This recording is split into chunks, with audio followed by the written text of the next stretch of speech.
Good evening. Okay. Good evening. Can I go? Okay. Good evening and welcome to the regular meeting of the Petaluma Public Art Committee for Thursday, March 23rd. This meeting is called to order. We'll begin with roll call.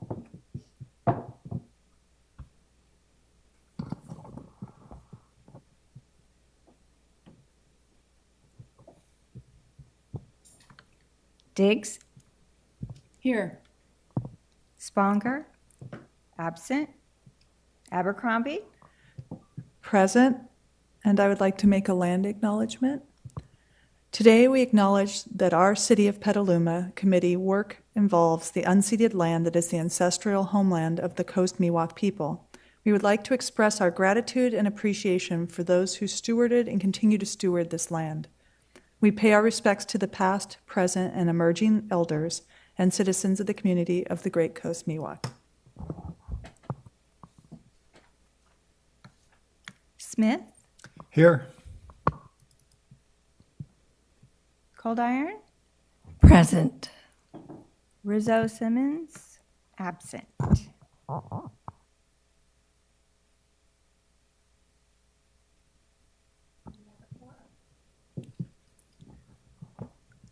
We are now open for general public comment if anyone from the public would like to speak. Being as there's no one present, we will now close general public comment and move on to the public hearings and matters for consideration. Number 1, Mary Fuller McChesney Estate Acquisitions. Thank you.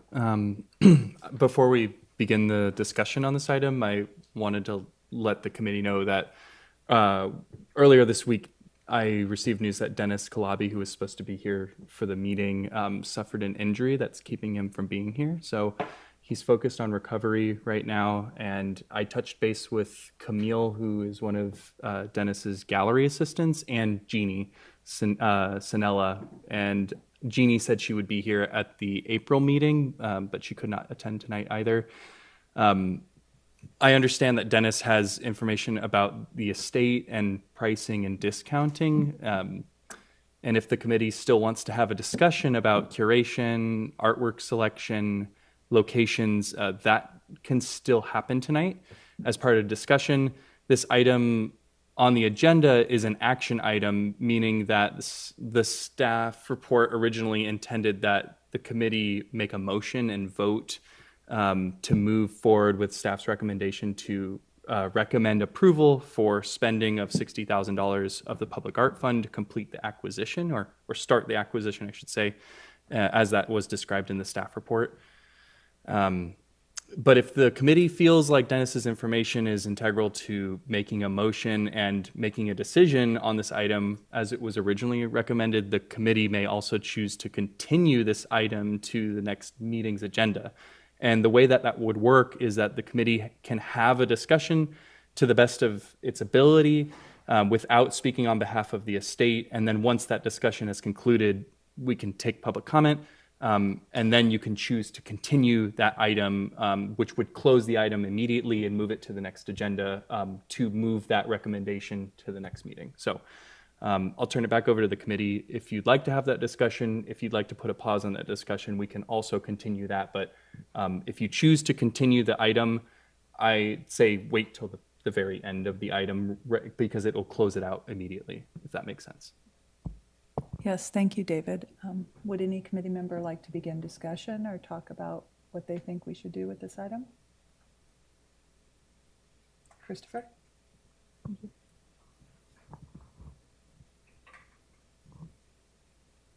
Yeah, it's maybe if Dennis is watching this evening, we'd like to send our best then. And we think we can probably make some progress talking about potential site selection, maybe narrow that down, get to a place where we feel good about it. I think we can also talk about what staff has put forward in the way of a budget breakdown and how we see that being allotted. And I think we were all asked to arrive here with candidate pieces that we would put forward or think about maybe collections. Dennis would have a lot to do probably with forming that, but I think we can still potentially rule out some of the pieces that, or or maybe narrow our search. So that's the way I see it right now, and I could be happy to talk about any of the specifics. But when it's my turn. If I may, Yes, please. oh, there's feedback.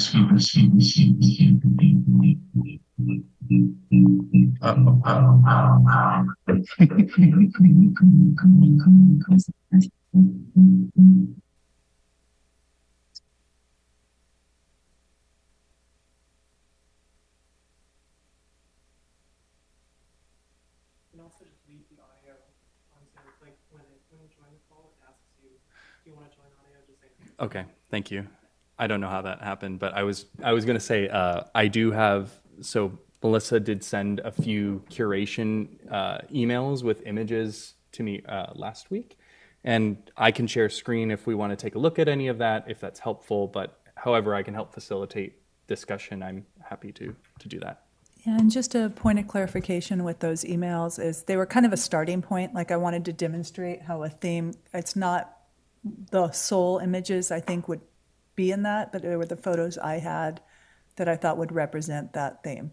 Because I think that's a good starting point for us as a curatorial guide, is that we have these movements within her works that we can demonstrate and make available. So that was my idea.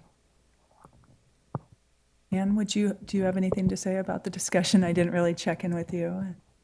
No, I think that sounds great. Thank you. And I would like to add, I would love to see, I know we had winnowed it down as a committee to a top 20, 30, whatever, out of the 92. So it would be beneficial just to review those top pieces so that we can make some, informed decisions. And there was some direction to David at that time when we looked at the selected works that we had agreed on. That's the ones that had like a foam center with the vermiculite on top of it. We were going to remove from the talk, and there was some multiples of the coyote mother sculpture. I think we had 3 selected, and so like just if we could, I think that took it down to like something a little more manageable, like just under 20. So. And so would that be a good point to start, do you think, David? Yeah, I'll leave it up to you to direct me if you'd Okay. like me to just pull up certain images or emails. I open them all separately if you want me to run through them, but I also, I guess, to Christopher's point, wanted to clarify about the recommendation about the number of works and the budget itself. Yes. Before we kind of talk more specifically about drilling down to certain works. That was essentially distilled down from the past few meetings that we've had about talking about round numbers for commission and from professional standards and estimations of how much installation and conservation, transportation, storage, and all these needs that will also be tacked on. That's where I generated the percentage numbers that you see in your staff report tonight. They are not hard and fast numbers, so there are more guidelines to say, we should expect 20% to this, 35 to that. I'm not looking at that right now, but you get the gist of saying there are more recommendations. So hopefully some of these will come under, and that will allow for more. And there's also a contingency number built into that too, that cushions all of those numbers. So I wanted to be clear about that. But I was running under the assumption that we were still talking about in the realm of 10 to 20 works collected. And so I didn't want to speak on behalf of the committee, but that was what I gathered from the summary of notes from the last couple meetings. So with that, I'm happy to start wherever you point me to, Melissa. I believe Christopher has a comment. Yeah, thank you. This was really instructive for you to get the best practices and put them down, break down the percentages based on the single sort of rough number we gave you, $50,000 to $60,000. It's also pretty sobering too when you look at what that could yield in terms of expenditure on acquiring the pieces, and it's really unfortunately super underwhelming. Like it's almost not worth it at that point when you're talking about say $12,000 for acquisitions. And then if you sort of multiply that out to what we were, 4 times, it's like all of a sudden it becomes a Titanic project for us. So what I'm thinking is if we hold a limit on the acquisition budget and focus specifically on acquisitions now, fully understanding that we're going to have a lot of other associated costs. I think it's incumbent upon us to take action on this in the short term to make sure that the acquisition happens. And then against sort of my best practice, it's like take care of the other things later, which is like get partners for installation, get partners for transportation, figure out ways of leveraging this some way so we can do the right thing by the Public Art Fund, bring the pieces into this city's possession, and then figure out what to do at that point. I don't think, do it responsibly, right? Talk about it, keep everything on our radar, but focus on the acquisition right now. So that 50 to 60 number that I think we had talked about before, if we knock that down a little bit, I think, I'd like to be closer to that, like to the 40,000 than being in the 12,000 to 15,000 range for acquisition.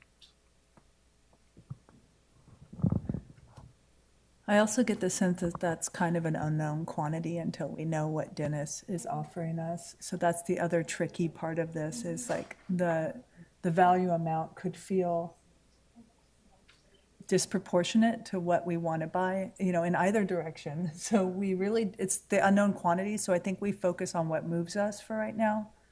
And David, I think the next step, we'll have David present, and then we can start talking about what pieces we really think are the must-have, and look at the pieces that we had all voted on and see what are the ones that we see as signature pieces.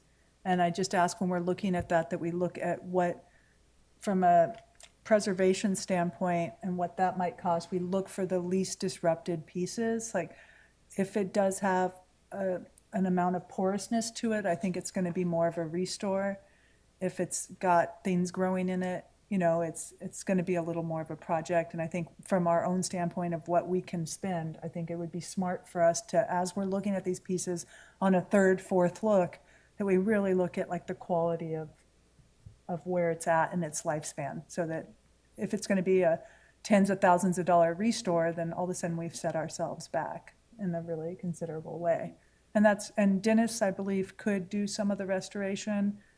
He had said that he's done some restoration on Mary's things. I remember him mentioning that, but I want to double check and see. I mean, it's a tricky, without him, it's kind of hard. But I think right now we just focus on that. So unless anyone has anything else to contribute to the discussion, we'll have David discuss that part. Yeah, I can't really speak on Dennis's behalf about what he would be willing to do for conservation. I just, the one comment I want to make about focusing on the acquisition now and using closer to 40,000 towards purchasing power for the artwork itself is just want to ensure that it's great if we, buy the brand new car, but if we don't have somewhere to store it and we don't have gas to put in the car, it's kind of, we're creating another problem. We're just deferring that. And so I really think that there needs to at least be a short-term plan of if we do purchase works, we need somewhere to move them, and we have to take them off the estate sites, and that comes at a cost as well. I know it's not as much as what was laid out in the staff report because conservation and installation were two of the larger sums in that number. But again, I'm hoping that some of those bids the idea of moving it forward now is to start collecting those bids and seek out contracts of somebody that could hopefully do the transportation, the installation, all in one. And I think that would be incredible. It might have to be separate contracts, but it was hopefully to get that ball rolling now. But again, like we talked about at the beginning of the item, we can continue that to another portion, and we can obviously amend that number. We can amend what we're recommending to. It doesn't have to be all in one foul swoop. So just wanted to make sure that that was clear as well. So yeah, thank you.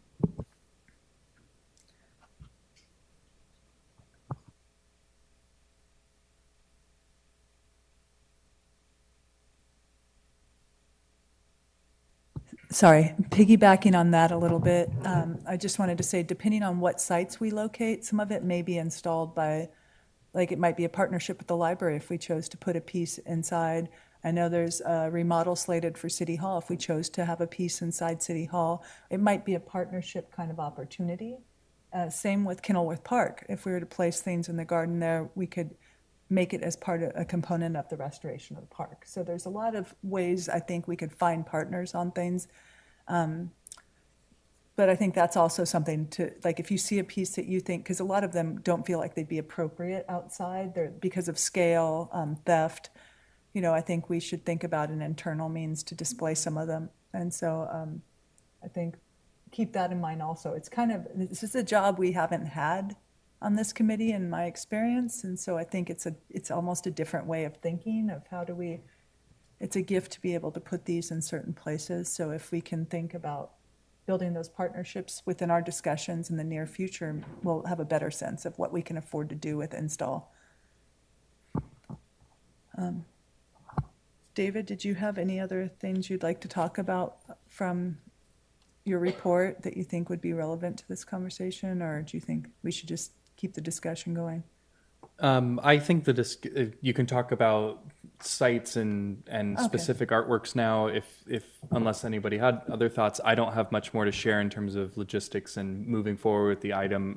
It sounds like the committee's interested in continuing the item, but again, let's save that towards the very end of the conversation. Then could you pull up the pieces that we had all decided on as a group, the top pieces, and we can begin the conversation there? Absolutely. 1 second. So there's quite a few. I'm not sure if you had them numbered, but I can. Do you want me to start with any specific one? Oh, yeah, I can do that too. I think that's a good place to start, and then if we're looking at the suggested categories, we can start placing in our minds. That'll just take a second, but yeah. Sorry.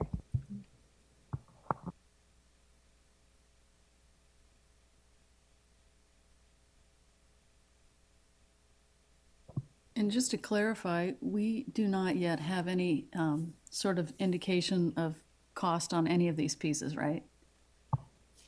Is that correct? Dennis gave us a sense of certain pieces, and as they come up, I can tell you what he had said to me based on my memory. There was a piece that was a totem that was near the barn, if you were on the site, and it was a kind of Asian-looking face with animals in the totem, and I believe he gave me a quote for $3,000, somewhere in that range on that. So to get a sense of what the looser totems of that scale, I believe it was about 3.5 to 4 feet tall. So, you know, if we put it on a plinth or a pedestal, then we can adjust as needed, but Somehow I came into the Astro price list. Is that supplied at the meeting here? Okay, so maybe we could circulate that so everyone has it. Yeah, that's has another that as a one. reference. And Yeah. it's possible that price list might be very different from the one we'll get, yes. which is nice. And So- the bronzes, I believe he said he would sell any of the bronzes at cost of materials, the cost of, he has a list of what it cost her to make, and he said that's what he would charge us. I think the asking price on the Coyote Mother at the Astro was, I want to say was it like 12 to 13? Well, and yeah, I want to steer the conversation sort of away from Okay, talking from about price. pricing, but to clarify, yeah, that's the price list that was available to the public at the Astro. The highest valued piece was around $12,000, and I think the lowest price piece was maybe $2,500. And there was a jump from the bronzes were a significant more price than the vermiculite ones. So. And Dennis, again, I don't want to talk percentages of what discount, but Dennis has indicated to me two things. One is that he wants anything that's collected by the city to be significantly discounted, as per Mary's wishes. And then the second part was when I told him what the recommendation was going to be tonight in the realm of 10 to 20 works, his response was, wow, that's a lot of work. And so I think that there's a lump sum and that it's the city collecting, that we should expect a pretty heavy and generous discount. But then again, I think that's about as far as I want to get in the conversation. Thank you. Would you prefer to look at the Excel sheet or the PowerPoint that I made? I think the PowerPoint might offer more detail. Okay. It's kind of just two different ways of looking at the Okay. same thing.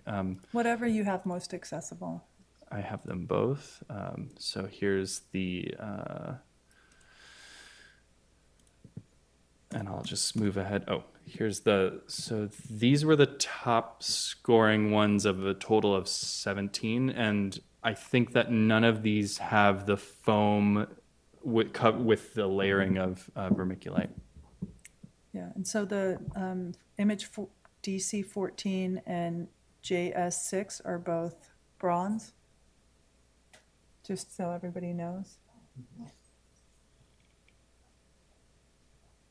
Let me know when you want me to move to the next slide too. JS6, I don't think that's bronze. Yeah, it's the same one that they're all cast. It might be a stone version of the bronzes, Okay. but yeah, It's a concrete version of the Yeah. same, yeah. sorry. Would you like to look at the next slide? Yeah, I think we could look at the next slide. Okay, and then so I believe SM1 and AM5 have the foam core on both of them. I think they both have the concrete and vermiculite bases, but at the top portions, the owls and the I guess that's a lion head. Yeah, and then AM16 is bronze, and JS3 is a vermiculite concrete version of the same. Chair, is this an open discussion? Can we just Yes, I speak think up? we can all speak freely. So you've confirmed that that the owls on AM9 are foam-based? AM5? Yes. AM5, okay. And then just the top part of SM1, the heads on SM1 are? Yeah, and But to not be the clear, it's just the owl portions. I believe everything Okay. below them is concrete. That's unfortunate. I really like those. And so we can look at the images AM16 and JS3. We're going to see multiples of those throughout the collection. And so we can just keep in mind, there's probably a significant price difference, but the condition and longevity, think about that. And I think we can go to the next one.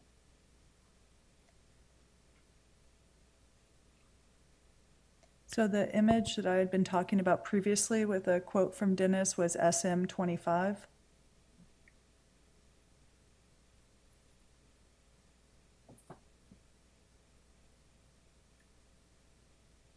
And I believe the only ones in this set that are bronzes are DC21.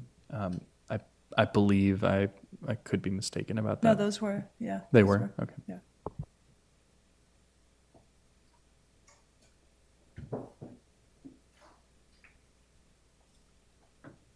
Is everyone comfortable with the next slide? Okay. That might be the end of them. These were just notes about different versions of the same, like different castings and colorations, because there were several different patinas. Yeah. Could we go back to the previous slide, that one? Yeah. I just want to point out when I talk about condition, like I love JS1, but you'll see that there's a lot of growth on it and a lot of pitting. Luckily, SM9 isn't really that way. It's just kind of poured on top, but I think something like that, if we're placing it, should likely be indoors, because I think because of how porous it is for lichen or moss, whatever, it'll ultimately cause problems. So things like that. And then also, I believe we had discussed scale, but if you have any questions about the height, I have some recollections if anybody needs that. Like DC 21, those are probably, each piece is like less than 2 feet by 2 feet, just for scale, because I know it looks really impressive in the photo, but, and same with DC 11, that piece was probably 2 feet tall. It had been designed as a gravestone by the artist for Dennis's father, and ultimately wasn't used. And then like SM13, that overall piece was over, I'd say it's around 5 feet or a little over that. So just to get a sense, where SM25 was probably 4 feet. When we're talking about preservation, let's look at this DC4. Yeah. Mary's pieces were scattered around her properties. They were, they were meant to be outside. They were cast outside. They were left outside. That was sort of the appeal to a lot of these. If we decide to put a piece like that in a park, for instance, would we, do we need to have it cleaned for restoration purposes? Or is this something that we can assume, this is part of the general aesthetic and authenticity of the piece? Yeah, that's really up for us to decide. I mean, when I was looking at that budget, it looked like there was a considerable portion, I think, is it 15% that would go towards restoration? So when we're looking at these, I think that's probably what the thinking was, but it's also going to be like how we display them, because the totems, I have no idea how we're going to stack them and have them not be stolen. We have to come up with a solid solution for that. So I view that as part of the restoration budget, is that as is, they're fine on a private property, but it's going to be a different situation in a public space.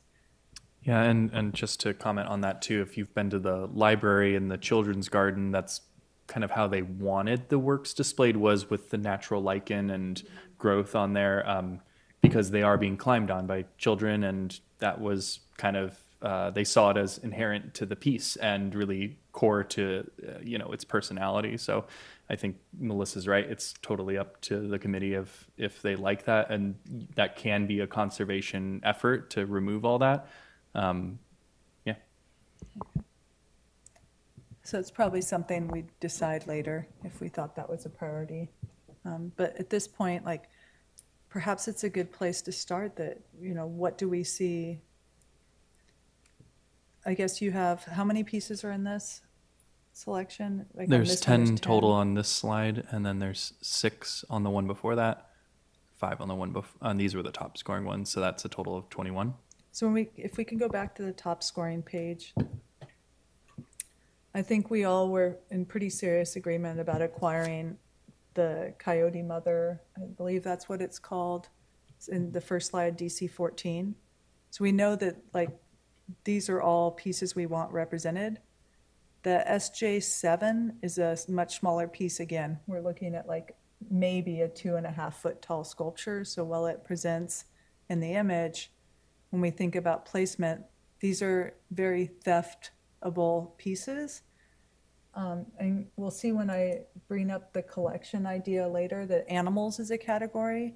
And I thought that might be somewhere where we work with the library or something. If we want to have these pieces on display that are smaller and represented, they're going to have to be somewhere that they won't be stolen. And it might free us from some of the installation costs, since they are doing the remodel. That could be something that I think they're really inspired partners. That's the read I've gotten. So just in our thinking, whereas the rabbit sculpture, that could easily live outside, and I think it would be okay. And then another consideration where we can start thinking about placement a little bit is when we're looking at the larger pieces, like SM21 is the largest piece we're looking at, that piece would be good in somewhere where it wouldn't be climbed on, somewhere that's maybe a little more protective, in my opinion, because I'm not sure how well the vermiculite would hold up to somebody hanging from it, pulling on it, any of those things. I'm not sure how fragile it is. I had seen a couple of totems that had fallen on the property, and you can see that they did crack when they fell sideways. So just being aware that maybe something like that is the perfect thing for a traffic circle. It's not super tall. It's something where we can kind of protect these pieces. And so as we're looking at them now in a more contextual way, I think that's I don't know. I don't want to dominate the discussion, so feel free to I agree, and I think when later in the agenda, when we're talking about the smaller commissions, we were asked to think about potential places for artworks, and I think when that conversation happens, it will intersect with this, because it was something that I thought of going through different locations, like the senior center. We could easily have a sculpture there, Yeah. or Lucchese, or there are different we're considering that in another part of this discussion, so just to keep an eye on that. Yeah. And I do have this like longing to have directional sculptures towards Sonoma Mountain out of respect for Mary. I really think it would be nice to have some of this reflect on where she lived in our community and where this generated from. Since the property is being sold, I think that's a consideration also. And so, If I can also add really quick that the conversation last month was also about DC 15 in regards of traffic circles as well, because it is quite. I think that piece stands at maybe 8 feet tall. It's quite large, and again, not wanting to encourage anyone to climb on it, but it would probably have the right scale and dimension to it to sit nicely in a traffic circle as well. So. That's a summary from last month's comments. I totally agree. And it's interesting as I looked back at these pieces, you see how DC 15's mounted on a bit large stone. So I don't know if the sculpture is separate from that or on top of that. But I also started thinking how it really resembles beyond a totem, like an obelisk and kind of a wayfinding, I don't know, I can't think of what to call it, but a memorial kind of piece that I thought this could easily even live on a median strip on a pedestal and be kind of an obelisk. I'm just trying to think, as we're so limited on traffic circles, that if we decided to put some of the larger pieces, I mean, it's an idea, and this what's great about it is there's limited block view with this because of how upright and non-bulky. Would you like to look at the curation groupings that you had, Melissa? If you are all comfortable. Yeah, maybe before we go there, could we, I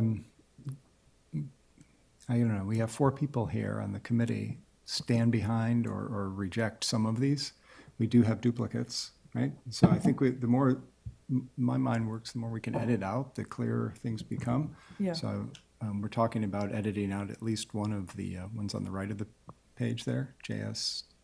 And what is the group's preference on going vermiculite to bronze? Because with the placement of this, I felt like it allowed itself to be placed in more places as a bronze, as opposed to vermiculite, because it's not as stable. But I would advocate the longer shelf life, the more durable the pieces would make more sense as an investment. Agreed. and So that would you necessarily rule out those benches with the foam components? Be a real shame, but Yeah, I don't know about the life of the foam. How long will the foam last? What is it designed for? And even if the foam degrades over time, there's the pedestal of the bench, which is interesting in its own right. And there are other totem pieces that are made of concrete that we could potentially assemble on top of these, like in AM5.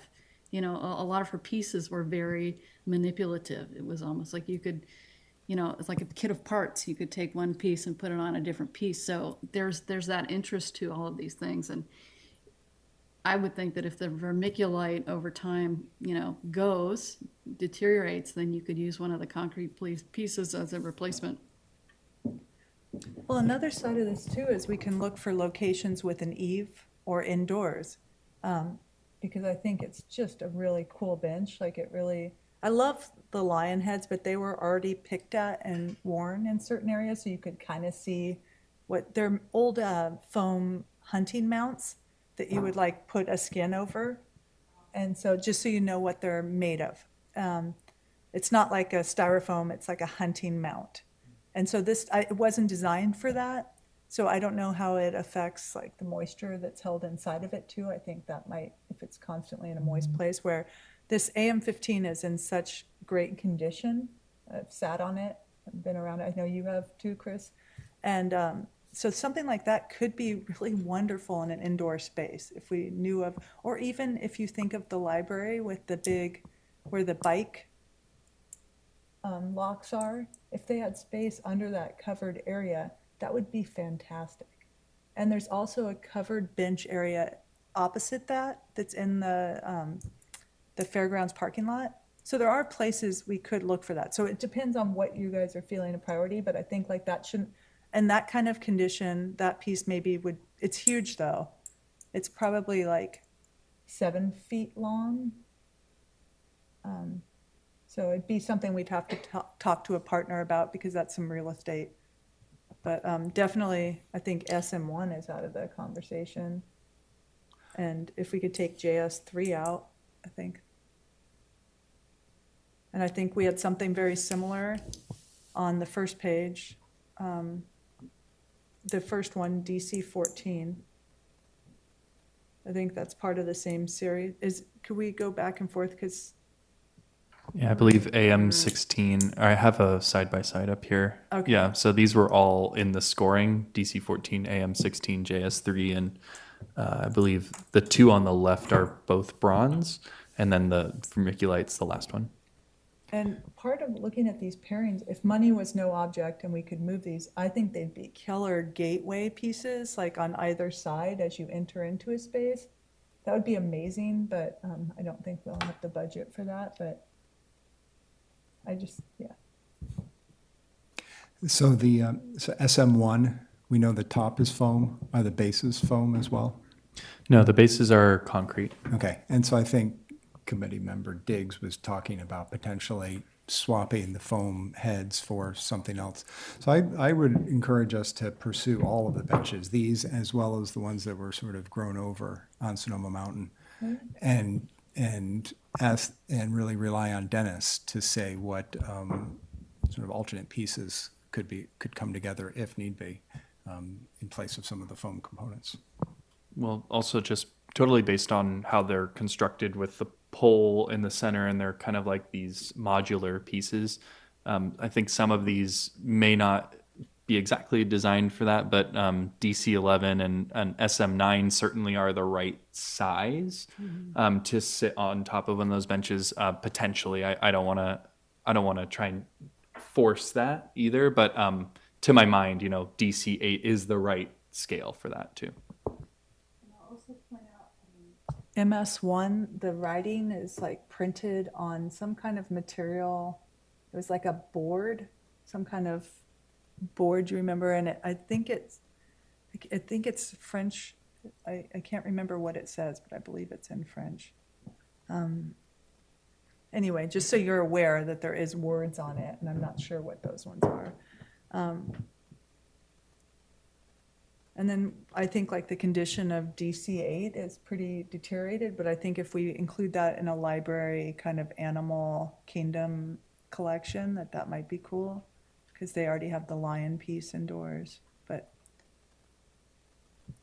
Yeah, I'd like to encourage us to spread outside of the library, since the library already has 2 of her pieces. While it would be nice to nest all these small ones there, for kids in the potentially new park or the foreseeable new park, it would be wise to set up a dialogue with whoever is the designer of the Kenilworth Park to look at these and see if these would make sense to include in their configuration or not, and if not, move them to different locations around town. well, and that's another part of our conversation that's come up in the past is if we are acquiring this much, do we want them at multiple sites that could be available to other artists? Like, it's kind of a tricky double-edged sword. Like, are we just going to have Mary in every open space, or are we going to have Mary in like a couple of spaces where somebody could say this is a destination for her collection? So it's kind of, it's hard. Yeah. 'cause- Yeah, I see that. I think if they're smaller pieces, you could group 3 or 4 of them, inside. If it's that giant 8-foot obelisk, that should, Yeah. in my opinion, stand somewhere on its own in a park or a Well, the traffic animals circle, are whatever. mostly small, so that's why I Right. was thinking like animals, like, Yeah. maybe they're built-ins, I don't know. But I think if that's a way we want to go, we should bring in what was her name, David? The lead librarian? Diana Spalding. Yeah, we should, and she's so astute on Mary's work that I think she'd be a great partner to bring in early I'd on if we're thinking Also about- recommend bringing in Joe Cochran, who was the former librarian, recently retired, but he was really the mastermind behind bringing the current works there too. So, do we want to look at the first page, edit out anything we see there that wouldn't be a good fit? So we can edit out like DC, we know we want one of the DC 14-3 images. So that takes 2 off our list. I think we have to decide if JS6, we want it in bronze or vermiculite. And in bronze, I think it's in 3 colors. It's red, bright green, and I think a brownish color. AM12 is just like probably one of my favorites. The one from the Astro. Oh, AM2, I'm sorry. Yeah. It's a nice piece. I think it's just so happy that. So is there any other edits that anybody thinks? I think like SM21 will be really challenging, but I think it's worth the challenge. Because I think all of the other ones, maybe not the first one, but the rest will all be really manageable to move. Like this, Maybe, I'm sorry, go ahead. oh, I was just gonna suggest, I think we all like all of these, since we've all voted. Yeah. Maybe we take the top 10, present them to Dennis, say, what would the cost of this be? And, assuming that we can find locations for top 10, doesn't seem unreasonable if 5 of them are small grouped and 5 of them are freestanding. Just as a vague or a blanket sort of assumption, then he can sort of put together a cost breakdown for us, and we can go back and through in each one, and maybe that is reprioritized after we find out that, this one is very expensive and we didn't anticipate that versus these 2 others. I think that might be a good tactic to take. Well, he was, just because if you didn't have the same conversation with him as me, volume was really a priority to him. So we've chosen a lot of small pieces in our collection here that I think it's okay to ask about more. Yeah, I still have a fair number that I'd like to nominate for consideration, and I'm not sure the best way to do that. But it's a little bulky here because I have unofficial Chris names, but I don't have Do you have images? Or? not with me. Are they in the top 20 here? Are they in No. addition to? Oh, I They're see. not. Okay. But actually, we can use it as a reference point. So if you go forward to the next slide, I think, and to the next one. Yeah, SM13 is one of those obelisk totems, and there are several of those. And this one is headless, but several of them have a sort of a top ornament, and they tell a story. They're very unique in the way, in some of the media that she used relative to the rest of the collection. So I think they're representative of a whole bunch of work she did at one point. So I'd like you to take a look at those. There are several others that are sort of buried in the moss on Sonoma Mountain, and I guess I can circulate those to you guys after the meeting. Yeah, that's the best way to do it. And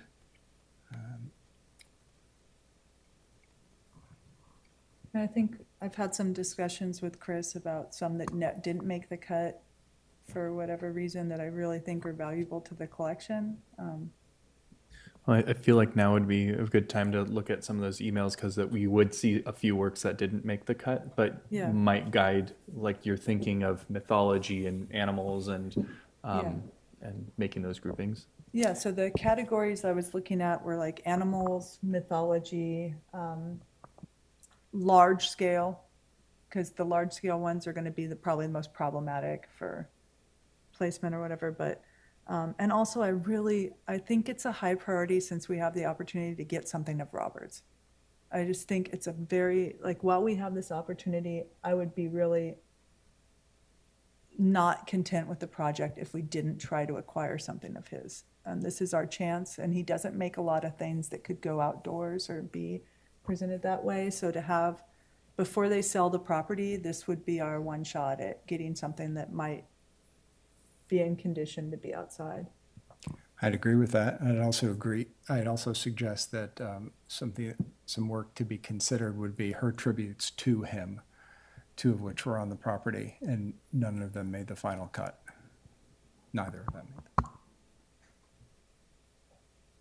And I don't think it's a problem to just get him to answer us what it would all cost. We might be surprised. I think like, I'd rather get an idea on the front end and then we could kind of look at those numbers or that grouping and then really whittle it down then. But right now, I don't think we should limit ourselves too much. Just what we know won't work, gone. And then what might round it out. Anyway, if we want to proceed with images, I can. Sure. Do you want to start with the mythology one? Or Sure, the... mythology. Okay.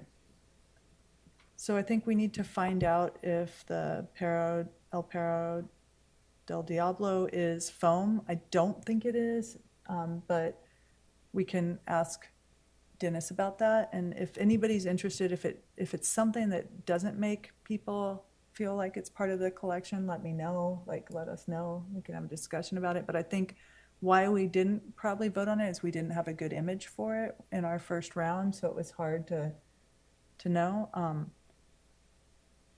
And then we have a lot of Medusa images that I think are really different and really cool. I think there's like 3 or 4 representations that really are solid and different from each other. But that's one. That's the one from the Astro. This smaller one.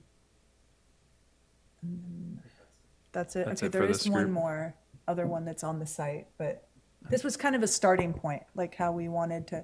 We don't need all the Medusas, but I really thought like they speak of her passion. I think the other one on the site was almost built into a wall. Okay. It felt quite permanent, like it's going to go with the property. Okay.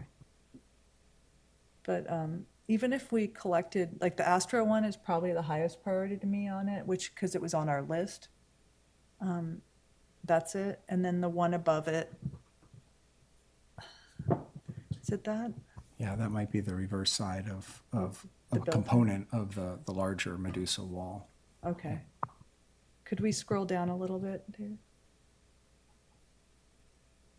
Yeah, I mean, you get the idea. I liked how she made the Medusa out of snake, and it says that. So I believe the other piece at the Astro doesn't really say it, but I thought they really, with the snakes and the letters, that those being near each other might feel more whole. And Cheryl, if you have anything that you want, I'm agreeing with everything so far. But yeah, so that was one area, and then Looks like there's animals. yeah, we'll go to animals because I think that's the bulk of. I think most of what we wanted were animal pieces.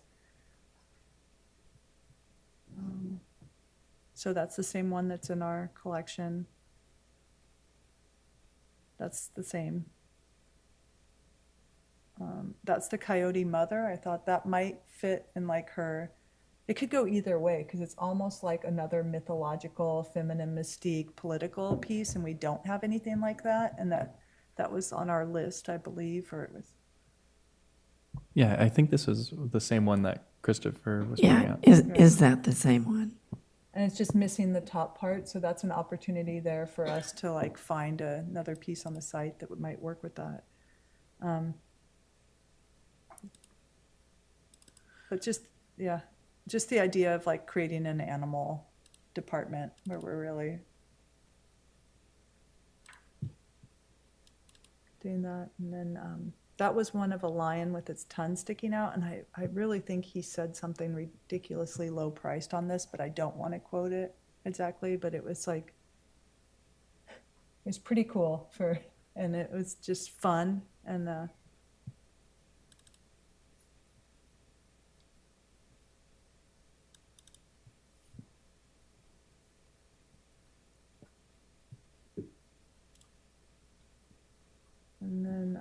I think I had one that was pieces that weren't included, and then the large scale. So something like, I know this piece is such a standalone from her collection, but there is something maternal about it to me, and I thought this was the kind of piece that might read well in City Hall or somewhere like that in the remodel. Like I like the idea of like a mother figure. I don't know. You guys can tell me. I really do want to hear from everybody what your read is.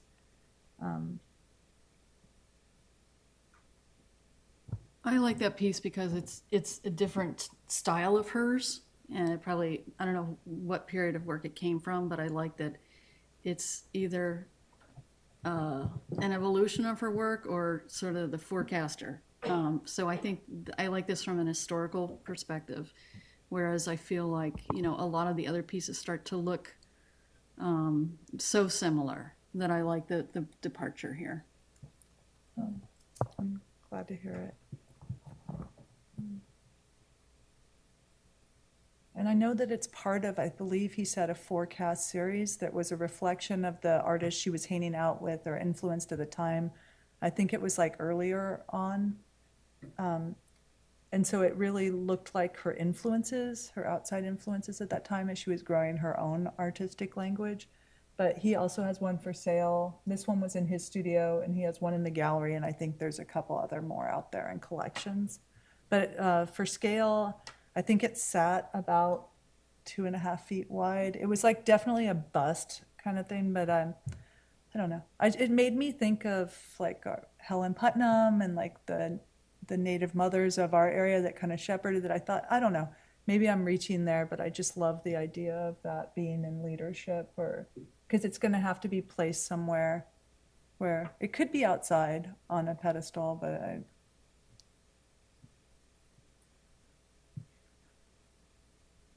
and then that's the Robert piece that I just really responded to it, and I thought like it was just, I would love the bone pieces, but I think that would be really hard to not have it be disrupted unless we had it in a case or something. I saw this as if we do develop a partnership with a private owner building, that we could place it somewhere. Like I see this living somewhere on like a parking garage or something mounted on the wall, and we can easily switch it out if we don't want to, where it could be something, because it's not too disruptive, that we could really have it somewhere. But I don't know how you guys are feeling, if you're inspired by this piece or you prefer a bone piece, or. I'd much prefer the bone piece, but it's so much more complex. Yeah, I mean, I think the bone piece is like, they're amazing. They're almost like bone mandalas, like they're just wild, but I really struggle for placement. That's the. Yeah, not only that, but it's going to be very difficult to reassemble, you know, because there's a lot of fixture work involved. It's almost like you want to take down the side of the barn and bring it over intact. Yeah, I just thought it's such a hard move. I like this also for the same reason I like the last bus, is because it's a departure and it's different and it brings in a different conversation. So, yeah, I would put this in my top 20 for sure. How big is this? Do we remember? 4 or 5 feet wide? No, this was 6. probably 10, I'd maybe guess. Oh, It was really? large. It was large. And it That's- stood maybe about that tall as well. Maybe that's maybe an overshot. Maybe 8 feet would Yeah, be I more think it accurate. might But be. it was large. And my thoughts, for what it's worth too, about the bone pieces, that's like my personal aesthetic. I would put that up at my house any day. Yeah. But I think in terms of speaking to the community, and I think this piece in terms of Mac's work really helps tell the story more, especially with this bust piece about Mary finding identity, finding her vision and what she wanted to pursue with her artwork. And I think that's great actually to pair this piece with Mac's work, because Mac never, I don't think Mary's identity really fell in any direction because of Mac. I think she really paved her own way. That was a full departure of Mac's artistic career and Oh, yeah. life. And I think that's great, because it kind of, those two works kind of really do speak to the artist that she became and became known as. So I think that's kind of a beautiful sentiment. And there's a sensitivity that's in a totally different space than what you see in her other ones. It's like whimsy, and this one for some reason just felt like it was kind of like, how she described femininity in her other work felt like such a departure from how she described it in this work, and I thought that was cool. But yeah, Mac's piece, I just felt like that's an easy, low-hanging fruit for how to install it and how to get it. Like, I think we could easily find a partner business or location for something like that. And it's just, it almost speaks, because so much of their work was about their exposure to other cultures and kind of playing off that with their South American influences and Native influences. And I felt like that one is just very in vogue, the style now. It's cool. I like it. Well, I appreciate your groupings. I think we should probably, it focuses my mind in certain areas. That's helpful. I think it'd be useful if we could, since Dennis is not here, to maybe give him a heads up on a few of the things that we were thinking that we might want to ask him. And some of it, for me, came back to a lot of these pieces probably don't have titles, maybe all of them. I mean, except for the ones that we've known so far. But if he could attach dates, rough dates, eras to these, if there are any titles, if he could be really clear on what's foam and what's not, just so when we're asking, we get some solid answers, would be useful. Yeah, definitely. And the one other email, I think there's two other that I sent, was I don't know if you guys are feeling this, Reed, but there's so many small works that I thought that they were opportunities to put them, how she had them mounted on the property on stakes, something like that, but we could do a different kind of look and mount a collection of owls or coyote heads. That's one of the fallen owls that's just laying on the ground. And there were quite a few of those that were used as toppers because they were also in the hands of the coyote mother. And I just thought if we could amass, there's a thunderbird in here and like another head, but I think I had about 3 owl heads that I'd found. But I would like to see, that's an opportunity and like a limited space where we could kind of have them out of the way. And there's an owl. I would be kind of making an assumption about the price of them, but I think that would probably be something where we could put them together and have them be kind of cool. Like I think the owls in Oak Hill Park, I don't know, something like that could be really cool to me. And I think it's also giving us a different kind of opportunity as curators, because while placement is going to be challenging with some of the other ones, this one lets us like think about the space in a different way and how to, like, depending on the heights or the flow of the pieces, we could have some fun with that. If you think we've talked about this enough, I would move to continue Okay. the rest of the discussion till next meeting when Dennis is in attendance, or the next meeting that he's able to be in attendance. Yeah. Yeah, if the committee's in consensus of that, or if there's any final thoughts, yeah, let me know.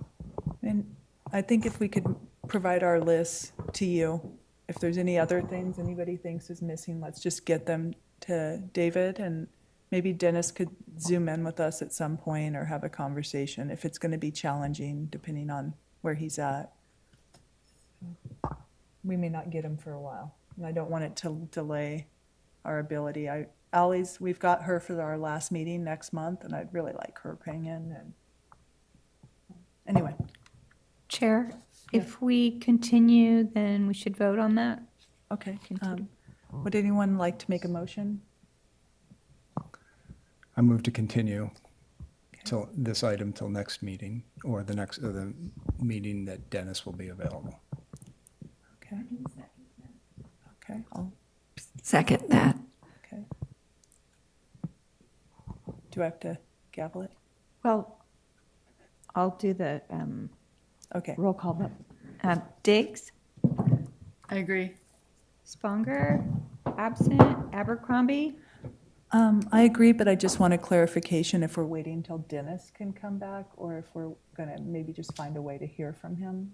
And, because it sounds like we may not be able to have him here for a while. I'm not sure. It's not really clear.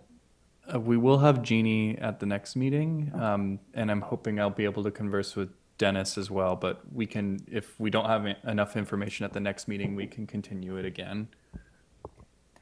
Then yes, I'm in favor. Smith, Yes. Cold Iron, Yes. and Rizzo Simmons is absent.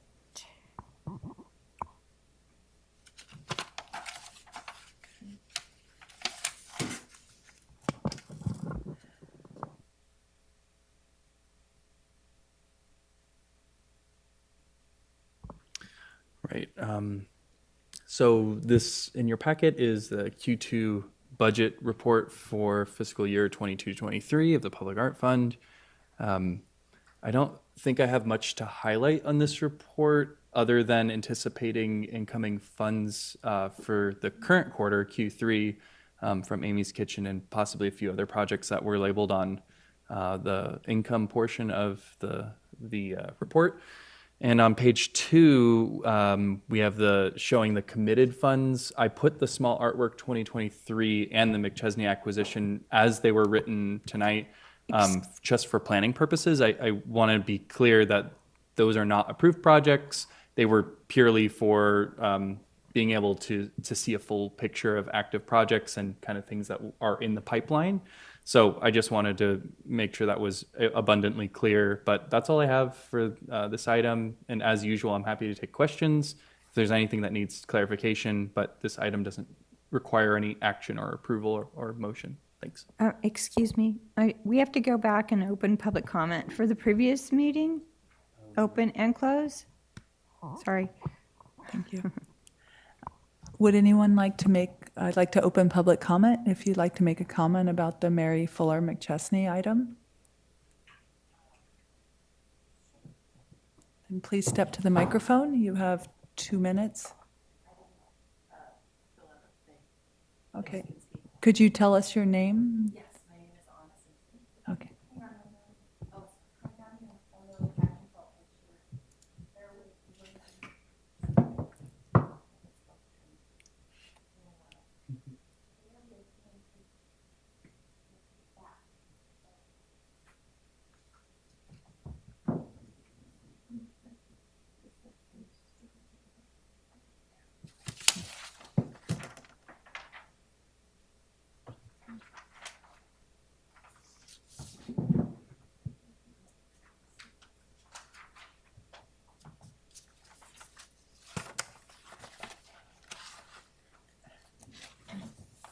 You could keep it. I have an extra copy. Okay.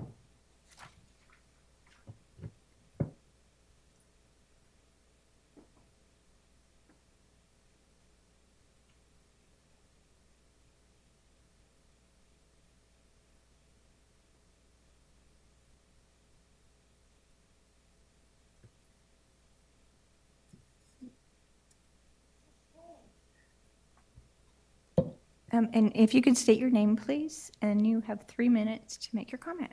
And that's on the item that we just were, okay, great.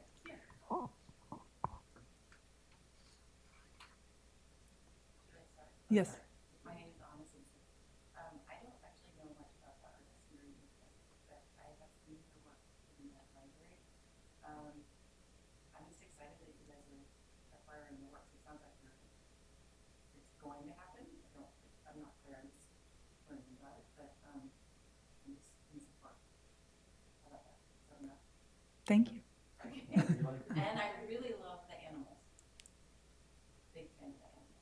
So my kids also love to find one that's in the library that has a sign that says "Don't Find on it." So just if they're going to get caught on. Thank you, Anna.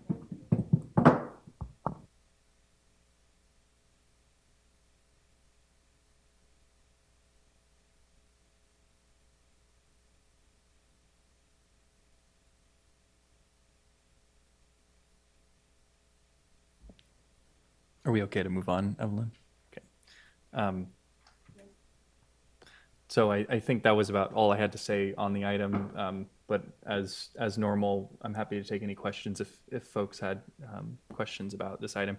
And this is there's a new format to our agenda, as you probably all noticed. So this is supposed to be a presentation item. It will be, which doesn't require public comment, I don't believe. But since we have it in the wrong category tonight, we will take public comment on this item too. So, Are there any questions or comments from committee members? Christopher. Only on the detail or the lack thereof on the income.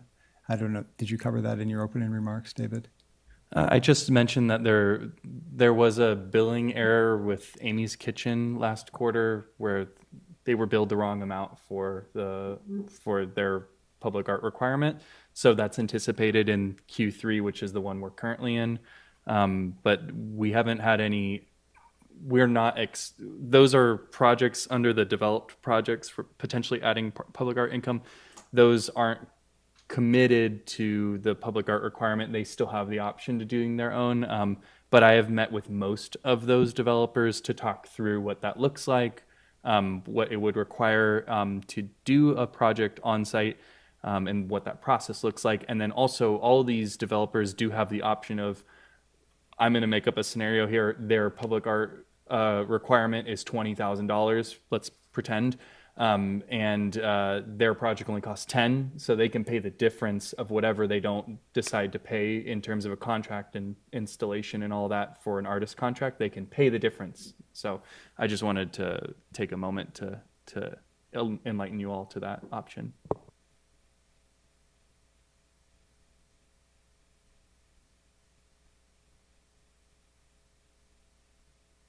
David, I would like clarification. In the notes, you say Ryan Peterson was approved for his contract with Adobe Road. Do you know, is he going to start construction soon? Have you been in talks with him, or is that kind of off? I was in contact with him a little bit, and he was waiting for we mostly were talking about the valuation. The project has been kind of, they've applied for permits now, but they were kind of like resubmitting their project, and so he wasn't in clear communication with the developer, Adobe Road, if the price went up, so the contract would go up. But we've sorted that out, and it sounds like the project will get started here soon. But again, if there is a difference between his final budget for his project that's been approved and the final building valuation on the building permit, there will be a small amount of income. So that's why it's included on here. Is I know the approved contract with Ryan Peterson is approved, but there may be a slight amount of income if there was a change on the permit valuation. Thank you. Would anyone else like to speak? Okay, then I would like to open public comment. If anyone would like to comment about the budget. Okay, then we will close public comment. And we will move on to item 3, the Small Artwork Commission for 2023.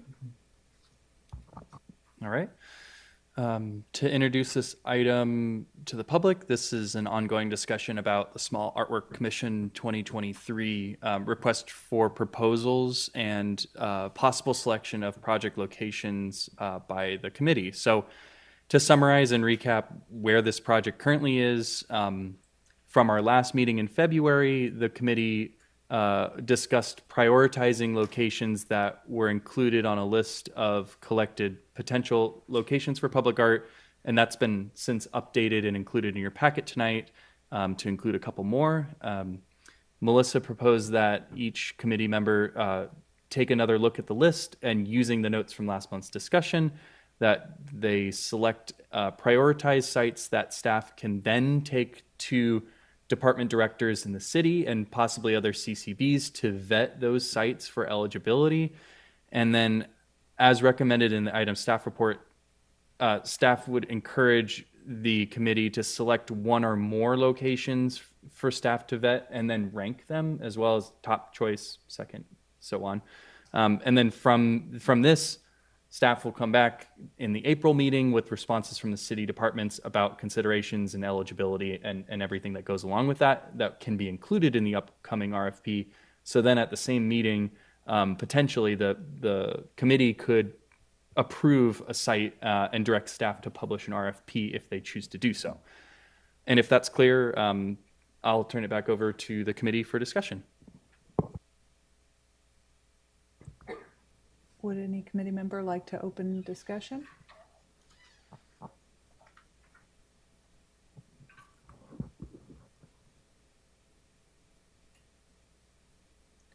Okay, then Christopher? Yeah, I'm happy to talk about sites. I think that's probably a Yeah. good place to start. But really, in the grand scheme of things, I think as we look at the budget and what we have available, as we look at the potential commitments, and we look at the potential acquisition of a fair number of pieces of Mary Fuller McChesney. It strikes me as like this might be a project that we press the pause button on or get it to a good point where we can deploy it at any time, because it might turn out that we want to spend our time and our energy and these resources on, say, citing a lot of the Mary Fuller pieces, or we might find that some of the locations that we choose, we were talking about roundabouts earlier, are prime locations for some of the work. So I thought maybe just keep an open mind to the possibility that we don't move forward aggressively with this now. That's all. And in that vein, we also are going to be down some members. So I'd like to do a good job at what we're committed to right now and not overstretch ourselves, because I think we're going to have a lot going on. We're having the banners come up, we're having the bus shelters come up, we're having the Calderon Delgado, Kenilworth, our discussion, and the Mary Fuller. I think that's a lot for volunteerism. So you're suggesting something along the same lines? Or Yeah, like I think, to- but I'd like maybe less open-ended, but say like our timeline is put out a little further, like to say like this is maybe fourth quarter into first quarter 2024. So at least we have it all set up so that and also another option might be to send to have the RFQ or the RFP portion open for a number of months, because what I hear every time after we've had our application process is somebody's like, I didn't even hear about it. So I think if it was like a 4-month open period, something like it, while it sounds really long, I think that might be enough time to get the word out. I don't know, David, if you think that sounds ridiculous, but I feel like No, I think that sounds totally reasonable. And to Christopher's point, still having the discussion tonight, getting the RFP all the way buttoned up to the point where you can basically press the publish button and have it ready to go. That's up to the committee when you want to launch it. It could be a month from now, it could be 6 months from now, it could be next year if you really wanted to.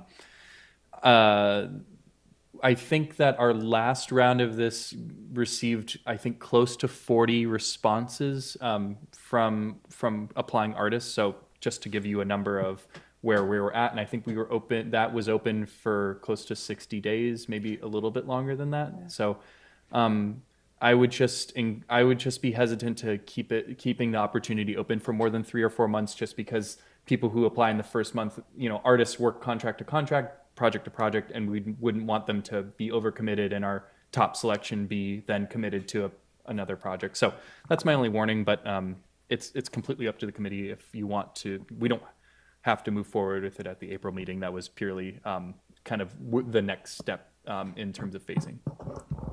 Okay, that makes sense. I mean, it would be a long meeting and a long process for us to go through 1 million applicants, but I also think in looking at sites, that as we look at the higher priority sites, since this is just a $25,000 grant, there is also incentivization in a site that is like a precious location, where we'll see like more artists maybe take a lesser commission to get something high profile. So there is a value in that too. I don't know. So that's something also to consider when we're looking at these locations. But I believe that we edited down some of these, that they just weren't, if they're on private property, it might be a little trickier. I don't know if we want to start a deeper delve into locations for right now, and then just think we're doing the work for a future, because all of it has to happen. Or what are your thoughts, Ann? Well, I was going to say that, part of the RFP dissemination might be something we look at. Like, how are we putting the message out? That, 2 months should be enough. Yeah, If it's not getting out there, then we're maybe not using the best channels. that's true. Sometimes I think that like we don't reach all the young artists, and I think that's because we don't really have a presence on the ways that they're communicating. And that's a little challenging, so we do have to find a way to get the word out on different channels that are more youthful. Like I'm not on TikTok. or anything, but I do know that, like, I'd like the RFQ to somehow make its way out in a way that hits a wider variety of people. I mean, David did a really good job last round. It was just local people sometimes aren't. A lot of local artists sometimes aren't on social media and it's really challenging if they haven't applied for our list of people who want to be in the know. But we could say it's as simple as the application process will be then, and we start disseminating information in the near future. And we just say applications will open October through December. Because we all know that by the time we actually get to it, it may be a while later, because of all the hiccups that come up naturally.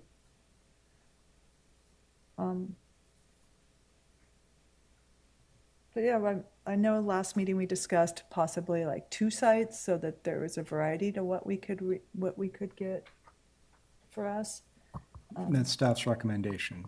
Yeah. Yeah, I think as I'm reaching out to the different bodies, directors, it would be nice to have multiples and not so we have to keep going back to the drawing board and getting them one by one approved. So it's a conversation with, and that's what I tried to include on that list are the possible bodies that would have to look at those things because legal has to look at everything, but sometimes their public works will be involved. Sometimes it'll be parks and recreation. Sometimes it'll be fire, if that's, if we're looking at a fire station. So there's a few levels of that, and it it sounds nice now that there's not as much pressure to turn it around so quick, so I can get a more a tighter response from everybody that encompasses all the things. So when we do put it out, we put it out confidently that the artist can kind of get to work as soon as they're in contract, and we don't have to spend time spinning our wheels to ensuring that the site meets all of the requirements. Well, in the interest of efficiency, maybe we could come up with a solid half dozen sites tonight, knowing that we're going to need sites for artwork in the future, and we might as well at least get collect as much data as we can from the departments while David's making the rounds. Yeah, I'm happy to do that, and I'm taking notes. So Is wherever everybody you guys want comfortable to get with that? started, and I do recommend though kind of at least tiering them to say these are our top choices because that will make a natural hierarchy. Could we begin with removing some of them? Because I think like number 2, number 3, Caulfield Lane, we talked about the quality of the walls on there and how challenging that would be, and it's a private, public kind of project. Yeah, Melissa, if you don't mind saying the names of, I'm trying to. Sure. Yeah, I'm not looking at the list. Lucky's south exterior wall, because we do not own it. Would it be okay?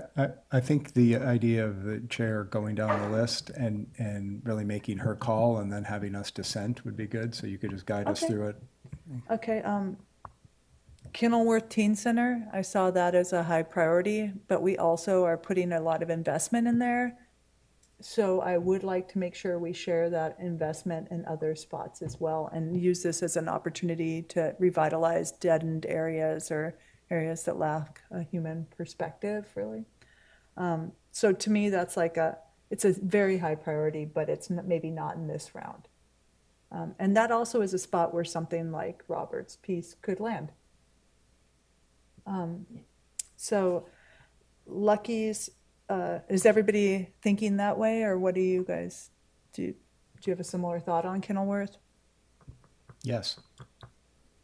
Yeah, Yeah, I think Yes. it's a very high priority. okay, so let's keep that in the running as And an, I don't know how it's going to, work with the whole renovation over there. So that's part of it to consider, but I think we should be heavily invested in that for our youth. oh yeah. Sorry, point of clarification here then. So that is a high priority for this opportunity or not? Because I'm hearing two things, that we're investing heavily in the Kenilworth area, but it'll also, it's not that this will never be considered again. It's Yeah. just if this is going to the top or on the back burner. The challenge here is we don't know with Kenilworth Park what direction we're taking. And it's going to be changing uses in the near future when the library is being renovated, that they're going to be working out of that space. So I would really like to know, are we creating the intent of the use of the future space? I mean, when we really don't know I just want it cleaned up and not have graffiti all the time, but I want to use, I have a suggestion too, Yes, is that yeah. it can be added to this list to look for a eligibility level, but it can be the lowest priority, just so it goes through the vetting process. So then the committee can decide when you want to jump on that opportunity. It's kind of already been looked at from legal and Parks and Rec and everybody. I think if we're doing a half dozen, let's just put it in there, because but Yeah, I would spend minimal time on it too, because we just don't know what's going to become of the structure itself, the surrounding area, and then our other investment on the site. So yeah. because we have landscape architects looking at that site, and I don't know what kind of plantings they're gonna do. There's so many, it's like a big picture site. Lucky's south exterior wall, I'd say we remove it from the list. Richard S. Lieb Apartments on Douglas Street at Baker. I think we could remove that from the list for right now. Caulfield Lane Overcross, I feel like we can remove that from the list for right now. Murphy Field at McDowell Park. You'll remember we had a discussion about the planter that you can see in the image, that there might be room for a sculpture there. I also would like to say we consider this as a possible site for Mary's work.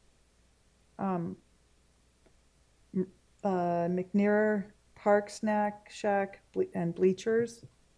That's a site, but I would like to hear, I mean, I guess this is the vetting process, that we hear what Park's intention is with that, because I know Hannah's a big advocate for the renovation of that site, so I'd love to hear from her on that, like where that's at. But what is your read? Would you guys think that would be a good site? I don't know that she could share much more than she shared before, and she's been working on it for so long. I think maybe when David reaches out to the highest level of parks to be able to understand what that and the disposition of that place. But I think that could be on the list as this, but it's just deteriorating, so it's another tricky one. I'd like to know if we're all in agreement. Okay. The flood walls along Lynch Creek Trail, I think could be a really cool project site. I'm wondering about that one. Does that dovetail into the project we spoke of earlier about the waterway over by the arch? Is that the same? Is it similar, or is it just separate? One is sheet pile with steel. Yeah. It's constantly tagged. Yeah. That's existing stuff, and then the 92 Lakeville would be new dedicated wall for us. And that'd be on the path. It wouldn't be in this is like looking down towards the water. Yeah, this is closer up to the Payran Bridge area. I mean, I guess the flood wall does go all along that, so it's I can take a look at a high level of what would go into that. I'm sure it'd just be Public Works kind of talking about where there might be a conservation easement and where the top of bank is, but I think if it's existing structure, flood wall, it would kind of just fall under getting them to approve it. Yeah, I mean, having gone by there and sort of gazed at that so many times, it's such a rough area in so many ways, because it had these interesting, like Mary Fuller McChesney, like pyramids on top, or these triangular pieces that were part of the original form. And it was really cool, but they've all been knocked off, or a lot have been knocked off, and you still see adhesive. You see the lights that have been all bashed out there. You see the tagging that's gone on there. You see the overgrowth. So it's a really sort of a rough place to envision anything happening. But I think it would take a big budget and a lot of buy-in, I think, from Public Works to maintain it, in the surrounding area too. So I would put it low on the list, high on my personal wish list as a cool opportunity, but low on the practical list. I think it could end up another one of those like broken windows places where we're kind of hoping the rest of the site will get cleaned up to support the investment there, and we're finding that that's really challenging unless we do it ourselves. And I think highest use visibility areas should be our priority. I agree, yeah, so that'd be like down in the lower of Right. eventual list, On the but I list, think but it, towards the bottom. yeah, maybe not this project. C Street Pocket Park, Lynch Creek Trail, that's where it hits. That's what it says, but that doesn't make sense to me. Why would it, C Street Pocket Park is not at the Lynch Creek Trail, so we need to edit Oh, there that. might have been a typo there, but C Yeah. Street Pocket Park by Adobe Road. There's trees there, and I think there's some grass area right along the river as well. We've looked at it as a potential site for fine balance when we were looking, and it had its complications because it sounds like Adobe Road is going to be paying some money potentially to improve that a little bit. I'd like to look into that. I mean, maybe it's worth exploring because it was also presented that that might be a good site for a multi-purpose use, like a skate art feature or something like that. We've had a member of the public reach out about that, so it might be worth exploring either way, because we'll see what the improvements they're doing. If it is going to be improved, then awesome, let's put a piece there, let's do something. But if it's not, it's another one of those things that we're shoveling. The senior center, I think that could be a great spot, so I'd mark that Yeah, I think that could be a great spot for a McChesney piece. too, yeah. So we might as well vet that. Golden Concourse Walls, that was tricky because they're privately owned, but they're very public space. I'd like to create a little addendum to this. It occurred to me that the faces of the steps themselves might be publicly owned, and that would be a really great opportunity to bring in a ceramicist or a tile artist or something that is not paint, to create a really beautiful, tiered piece of artwork there. And we do have a lot of like mosaic artists in our area that, do you remember how many applied for the previous $25,000 grant and then it just wasn't the right spot for it? That's a great opportunity. Thank you, Anne. So I think that would be good to explore. The pedestrian overcross of Highway 101. And I sent David another picture of that from the entrance from Target. If we felt like, I think we all are familiar with it, but I think unless you've walked it recently, you would see we moved from East Washington Place. And as you're going in there, all of a sudden it's like no man's land. And it feels like that the shopping center did a bit of a disservice to the pedestrian feel of that location. So it's a real opportunity to reconnect. It's the only one we have. And when you're walking along or driving the freeway, you don't see that. It's like a real opportunity. And to me, that was one of those sites that I think, depending on how an artist used it, it could be our most visible site available. Yeah, I agree. I think this is my number one. It's my number because one.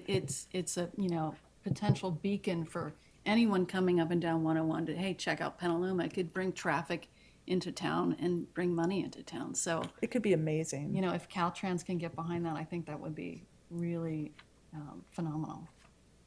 The next is Copeland Transit Mall. And I think this is a fairly high priority to me, but I also don't know what the adjacent sites future is. I'd like to see what is in the permit process or whatever, because I think right there, Smart owns some. I don't even know who owns them now. I used to know, like the Pittler property. I don't know anymore whose hands they're in, but the transit hub there, I think that could be really cool. Just to clarify on that, there's a poster installation going in, an artwork on the transit overhangs themselves. So is that a one-off, do we think, or do we see that as a recurring possibility for art? What is this, the The poster? transit posters that are going into all these kiosks, these transit, Oh, the bus what are they called? The bus stops. bus right? stops. This is the part of the community art grant? I believe so. Yeah, it was. Yeah, the we're talking community- about the Isn't that climate still- action. Yeah, and Art Center helped the selection process in running that. And Does it but include a Copeland site? I don't remember the actual physical locations. Yeah, I because don't- there's I don't 4 think or it did. 5, or no, there's 6 or 7 actually. I think there's 6. Yeah. Yeah. So is this going on the? This would be low on my list. Okay. Low on my list because it's a site that's really going to be heavily informed by what's built around it. It's a very congested little site with some strange street furniture on it right now. So visually, it's a real mess. And I think to do anything impactful, well, I reserve judgment on how difficult it would be, but it seems to me it's a tough road. Okay, I'm fine with that if we just make that a low priority site. Yeah, and just to check in right now, on like the separating them as like to look into and to not look into at this moment. And I have 1, 2, 3, 4, 5, 6, 7, 8 on the not prioritized, but on the vetting side. So I'd say we can continue to go through the list like this, but I would recommend that we kind of figure out what are like the top The top 4 ones. maybe or 5, because I think it will be really onerous to try and get approvals to all of these. But Okay, well, I think are we all in agreement that the pedestrian overpass is like a number 1? I'll put a note next to it. Yeah. I mean, up until that, there weren't like, the Murphy Field, Teen Center, Senior Center. yeah, the Senior Center, C Street Pocket Park. I know we're getting a huge, you feel like maybe we should wait on that and see what it looks like after we, I'm happy to do some, research and. I do want to outreach know there. if Adobe is paying into improvements there, because I had heard from multiple people that they were, but I don't know. Because if that's happening and we actually have an improved site, yeah, I'd like to get my foot in the door there before Earth's moved. That'd be great. And it would add continuity to what we're doing with 8th Street. But, so Senior Center, the faces of the steps on the Golden Concourse, that was kind of what I heard over the walls, because it's public right away. Since some of these are going to be redundant with the Mary stuff, so I do think that they're important to research, like the City Hall. Balshaw Bridge, we've kind of gotten information that people like it the way it is. I think we can say that that bridge is fine. The open space at Stanley and Western, I think, is important. Lucchese Center, I think for an interior installation, with Mary's work, that's another potential indoor site. And that might be where a bench would live actually, because there are seating areas inside. And I could see how that would be really cool there. And it's kind of got a clean line to it that would look pretty good with the architecture there and the interior. Just cut me off if anybody wants to say something about it. Traffic circles at Eli, Casa Grande. I think those are priorities, and Boulevard South, because we've already started these conversations, and I think if this is just a known quantity where we don't have to go and reevaluate sites, let's just do it.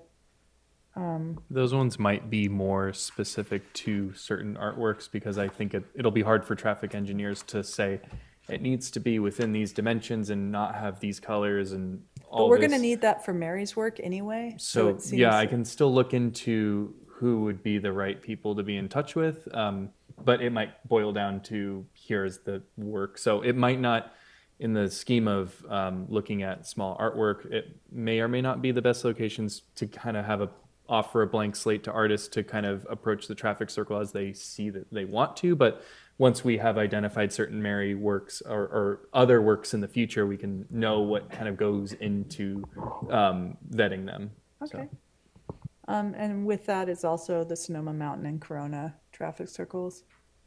The fire stations, we kind of ruled out because they're going to be going through renovations in the next couple of years. So we'll just stay in contact with the chief. And when he does, he said he would prepare surfaces for us, so we're ready when they're at that point.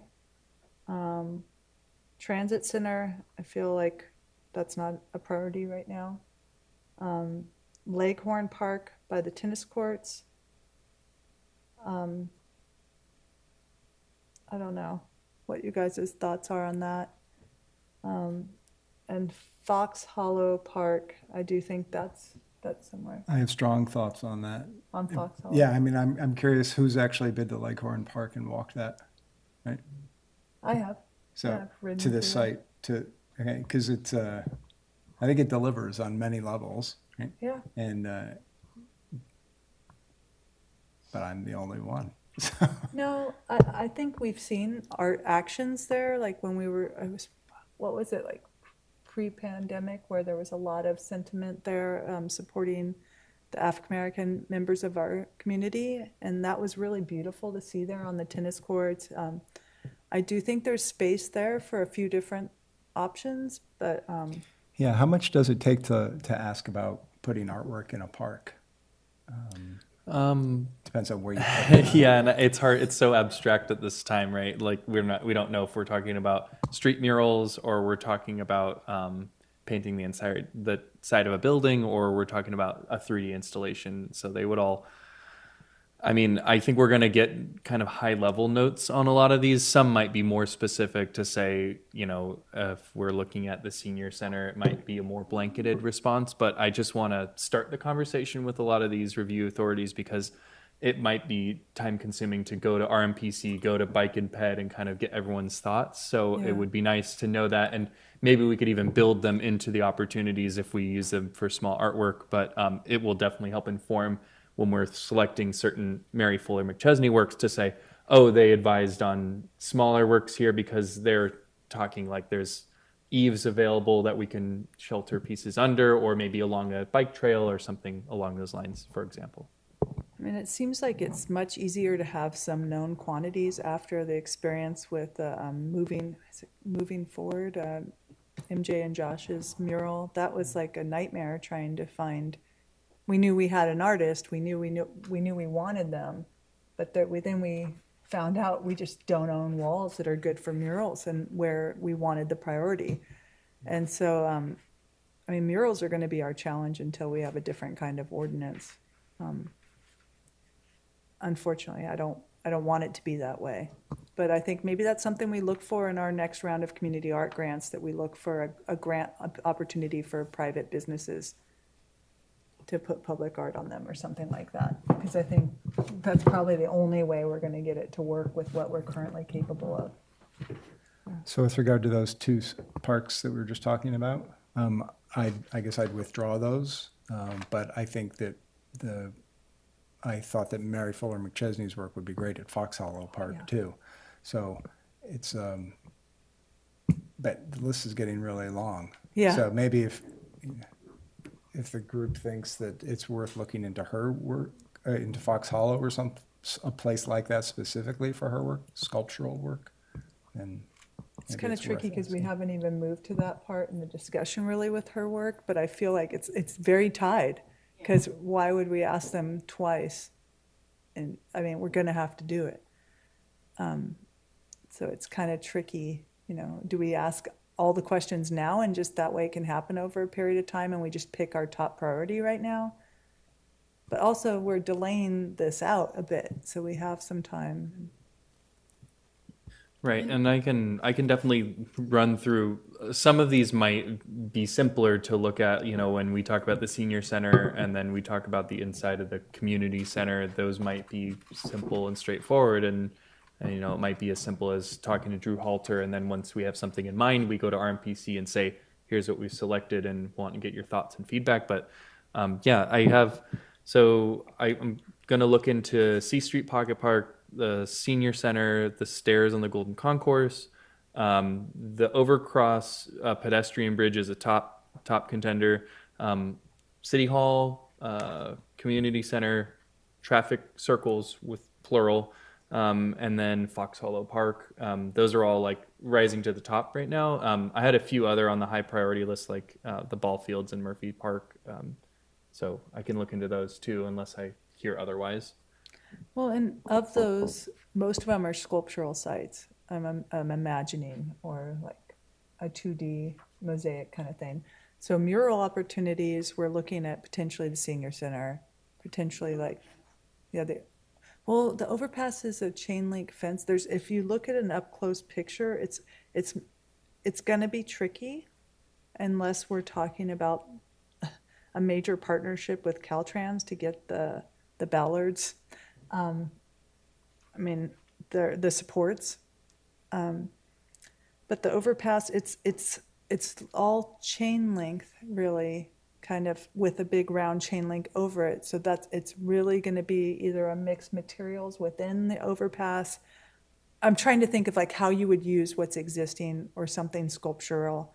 I think the mural opportunity is really going to be, there's just not the surface area, in my opinion. And I encourage everybody to go walk it. It's going to be a different kind of piece. And I invite that creativity, but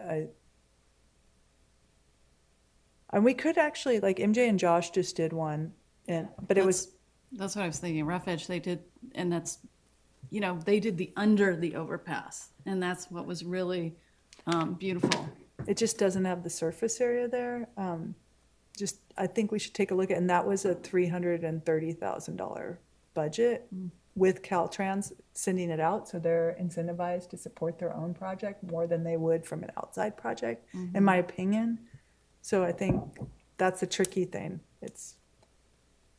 I do think it's such a prime location that we may get a different kind of project for $25,000 but I don't know. I don't want to poo-poo it, because come at us with whatever you can think of. That'd be great. Well, maybe we figure out what are the steps to figure out if this is even an eligible spot, and then go from there, because. Yeah, let's just look, because I love it. I think drawing attention to that is vital. I also think the part that came to mind too is, let me just share this really quick, was the entrances. Here. So when you are approaching it from east to west there, I mean, I know it's more chain link, but I imagined that there was opportunity in some real estate somewhere in here as well, and it doesn't all have to stay chain linked. If there's, if a 2D artist wants to maybe put something up on and replace some of the chain link, I don't think that's like necessarily mandated for any kind of necessity. And they could possibly paint the floor. I mean, that's an opportunity. It's just not as visible, but it may encourage usage. And I don't recommend looking at the other side, just because that's, like you said, I mean, I love the idea of art kind of taking back space that has, really changed, but that is a really unregulated space. And I feel like it's kind of asking for, vandalism. And I know you can't not do a project because it might get vandalized, but it is kind of just an unregulated, unsupervised space that's not very welcoming to the pedestrian experience, unfortunately. Okay. I still like, that's just such a cool space. So I still think that's number one in my book, but just to think about it. And then anyway, unless you guys can think of other mural opportunities, I think we've thrown a couple in there where and the teen center could also fit into that if we decided. No more mural opportunities, but one more mosaic opportunity, building on Anne's suggestion, the Penry Park steps. Oh, yeah. That's a really good one. Oh, and the spot that we didn't add on this list that is already prepped for work is the parking garage opposite C Street. So right at First Street and C. It's opposite the C parking spot, but if you were looking at the parking garage, we're going to put palm trees in there. Do you remember we looked at it? There's a round space that's already sitting there that's raised. For sculpture. That's just empty. And so it just seems like a no-brainer for something potentially. And did we include the West Street opposite the Creamery? That was another high profile. Stanley Street. Yeah, Stanley, yeah. I'm not sure of the footprint of that park. It seems very small. Is that? It's trees, and it's like, I want to say 6 to 7 trees, but it's not that small. I mean, it's probably, the walk is at least like 40 feet if you're coming down, because I walk that way all the time. I can pull it up. Yeah, you've got some space there to work with.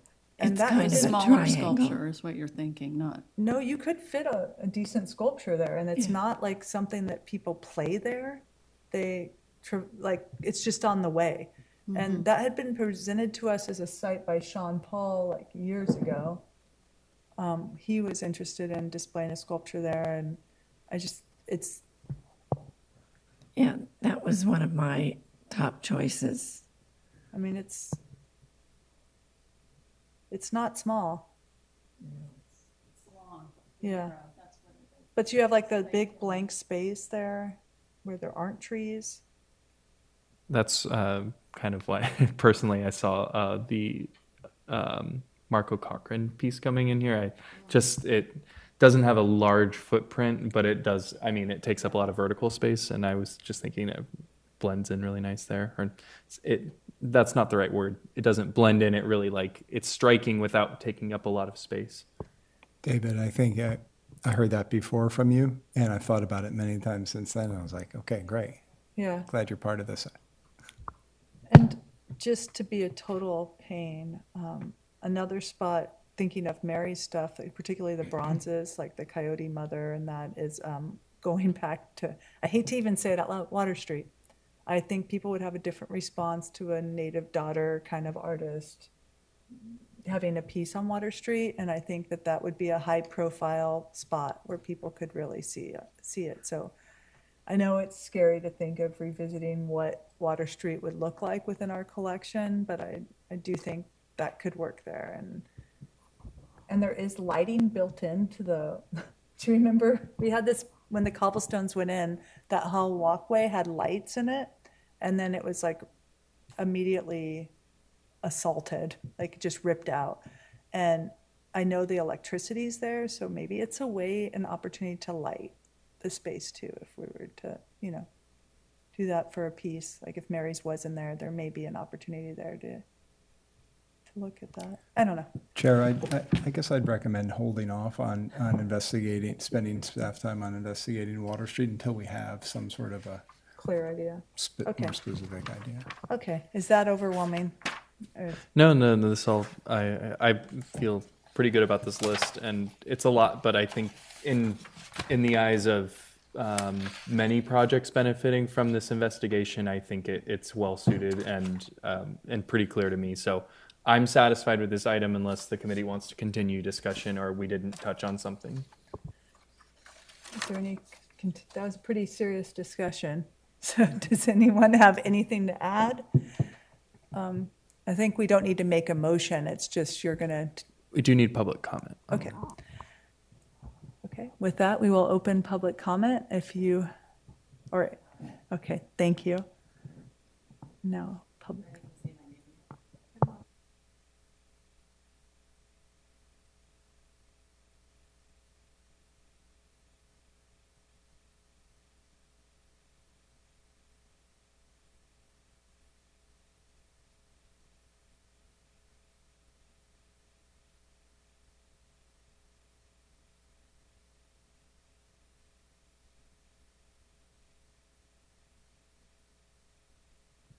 Okay, if you could state your name, we'll have 3 minutes.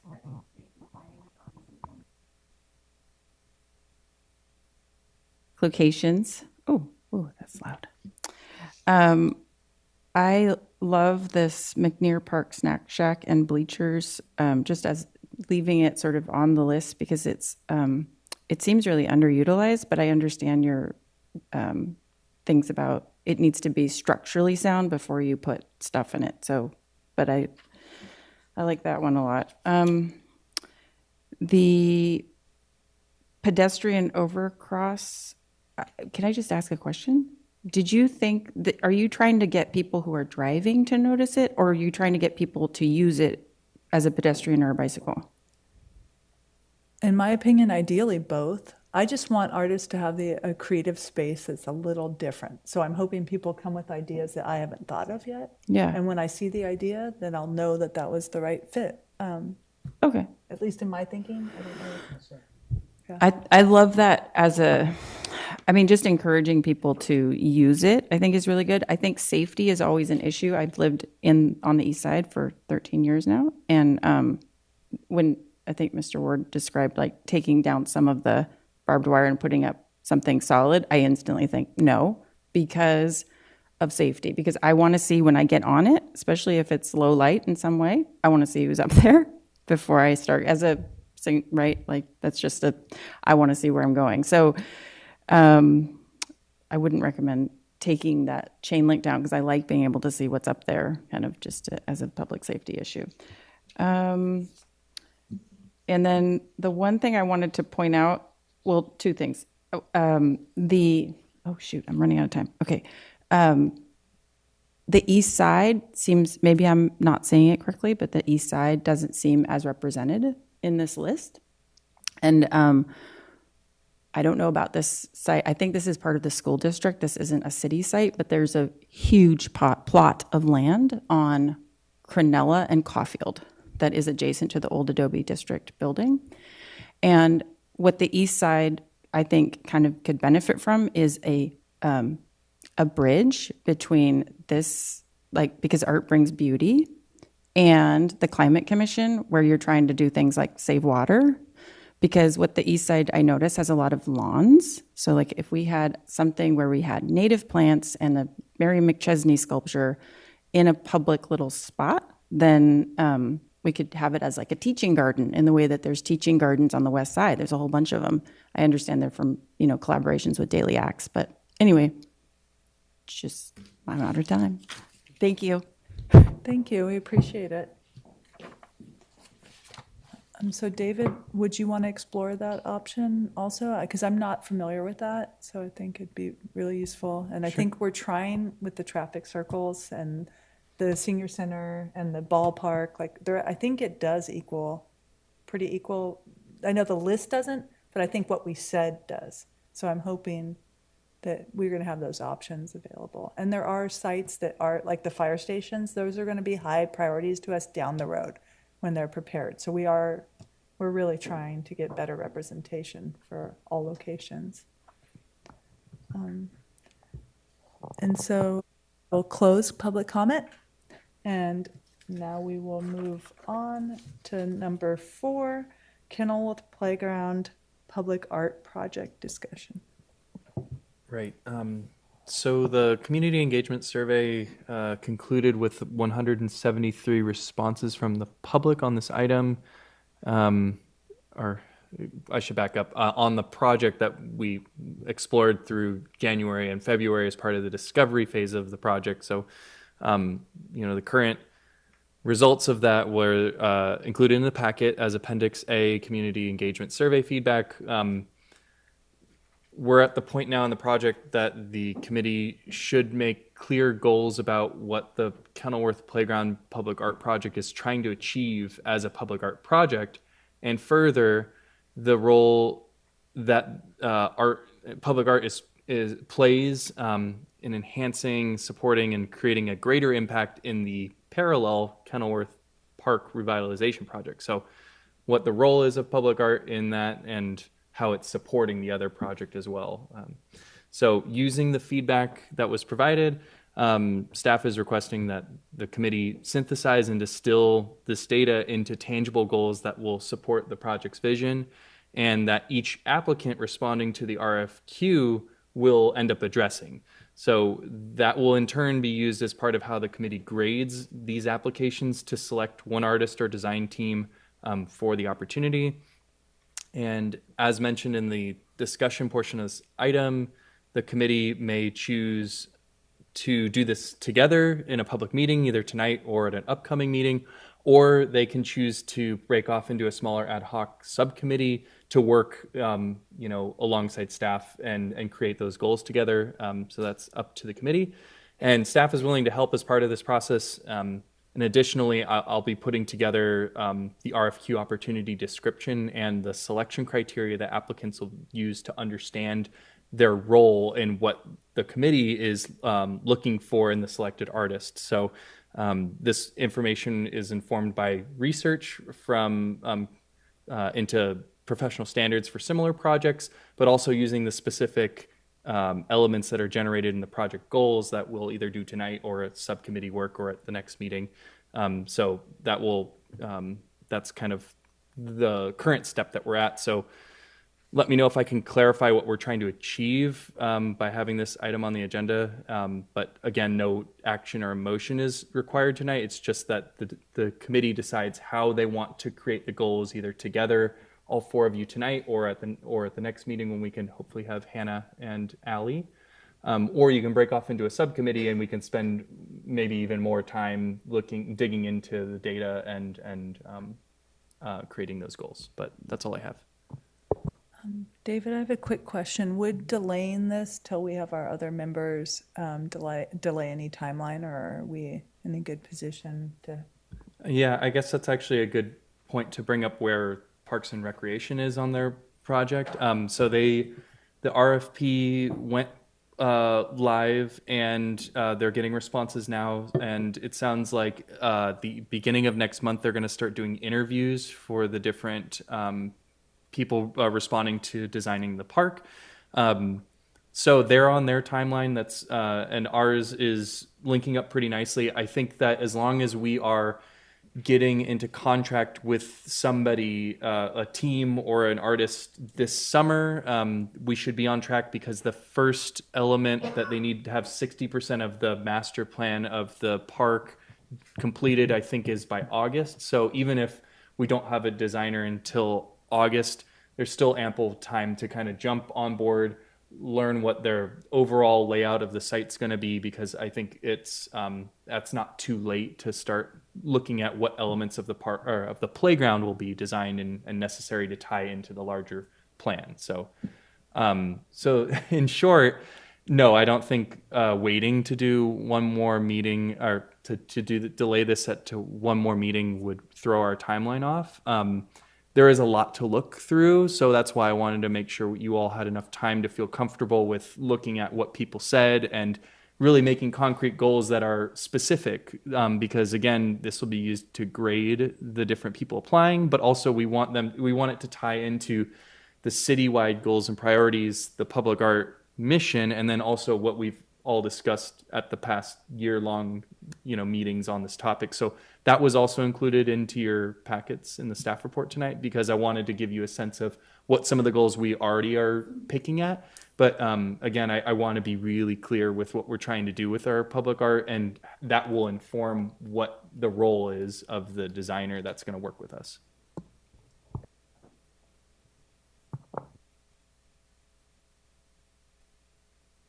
My comment was that I think to be really fruitful with this conversation, we need to have Hannah/Parks on board the conversation, because it just seems like it's just is a better use of our time. I agree with you. One concern I have, which I was reached out to by a landscape architect who's in the running for this, and they had started asking me questions like, what is our point of view on this? And that's I really feel like this is holistic, and so it's hard to miss that opportunity when they're starting to set that ideascape in mind, like this is what because to me, I don't see our projects as separate, and it's really frustrating to not be able to have had that be given to artists or landscapers, also artists and creatives, but like I tried to provide this survey result to them and notes to our previous discussions with examples. But I really think there's some short steps we could say in the mid game to say these, like for me, like creativity is really going to be like, I want to see something different. And so when I think of what our body is, like to be able to set that in motion to say like, from right now, from where we are, and we can table it till next meeting, but to just kind of have a couple of things put out that are high priorities. Do you think that that's appropriate, David? Just so anybody who is watching for this conversation that is applying for it knows kind of where we're sitting, at least with the four of us. And then we will table the continued conversation to when Hannah and Allie can be a part, because we have a pretty big meeting if we are doing, Sinelli and possibly Dennis next meeting. I think we're going to have to take some action in the coming meetings. So yeah, and I I do think that it's smart that the committee sit with the data and really read what people are hoping to see out of our efforts. I think that there's no problem with being thorough.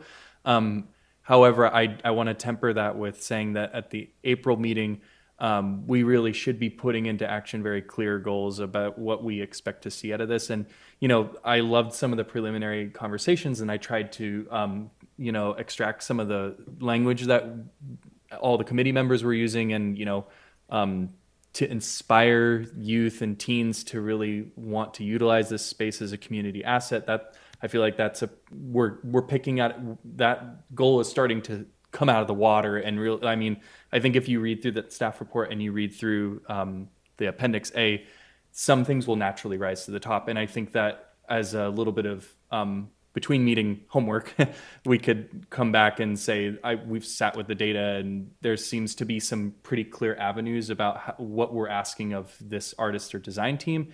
And then we can continue that discussion at the next meeting with Allie and Hannah. And I can also, hopefully they'll watch the meeting on their own time, but summarize this discussion and what I'm asking of the committee, so we're clear with our applicants. Would it be beneficial to put together some sort of inspiration lookbook or something that we're saying, we're looking for out of the box. We're not looking for this, to pretty much just put out there, these are some things that we would consider this project on par with from a creative perspective. We did do that at previous meetings where we emailed, it was before you, we emailed David images of things we were inspired by. I think like part of my inspiration in asking for this project, and I think all of us kind of getting behind it, was an applicant for the $25,000 grant was this sculptor, Oleg Labakin, and he did a park for La Brea. It was probably a private development, but he did all these big saber-toothed tiger bones and skulls deconstructed in like the sandy area that were just amazing. And I was like, whoa, like we can find this crossover. We can be, but another part that like when we were doing our outreach at the farmer's market, people with kids would reply a lot, or young people, but older people would say, I'm not part of this conversation. And that kind of struck me where I was like, no, I want a space where people want to be part of this activated space. So I mean, missing play equipment and all that is great. Like something different is great. But I also want it to be, it kind of hurt a little bit to hear that reaction that after a certain age, a park's not for you. And that was really like, whoa, like I hadn't even thought that people were feeling that way. And I also would like to add from the community engagement, from just talking to people and how much, there's only so much that you can capture of what people's thoughts were, but I think the committee should take into consideration that a lot of people's responses were thinking, I think a lot of people culturally think of public art as a very static, like murals or sculpture kind of, and that's all it is.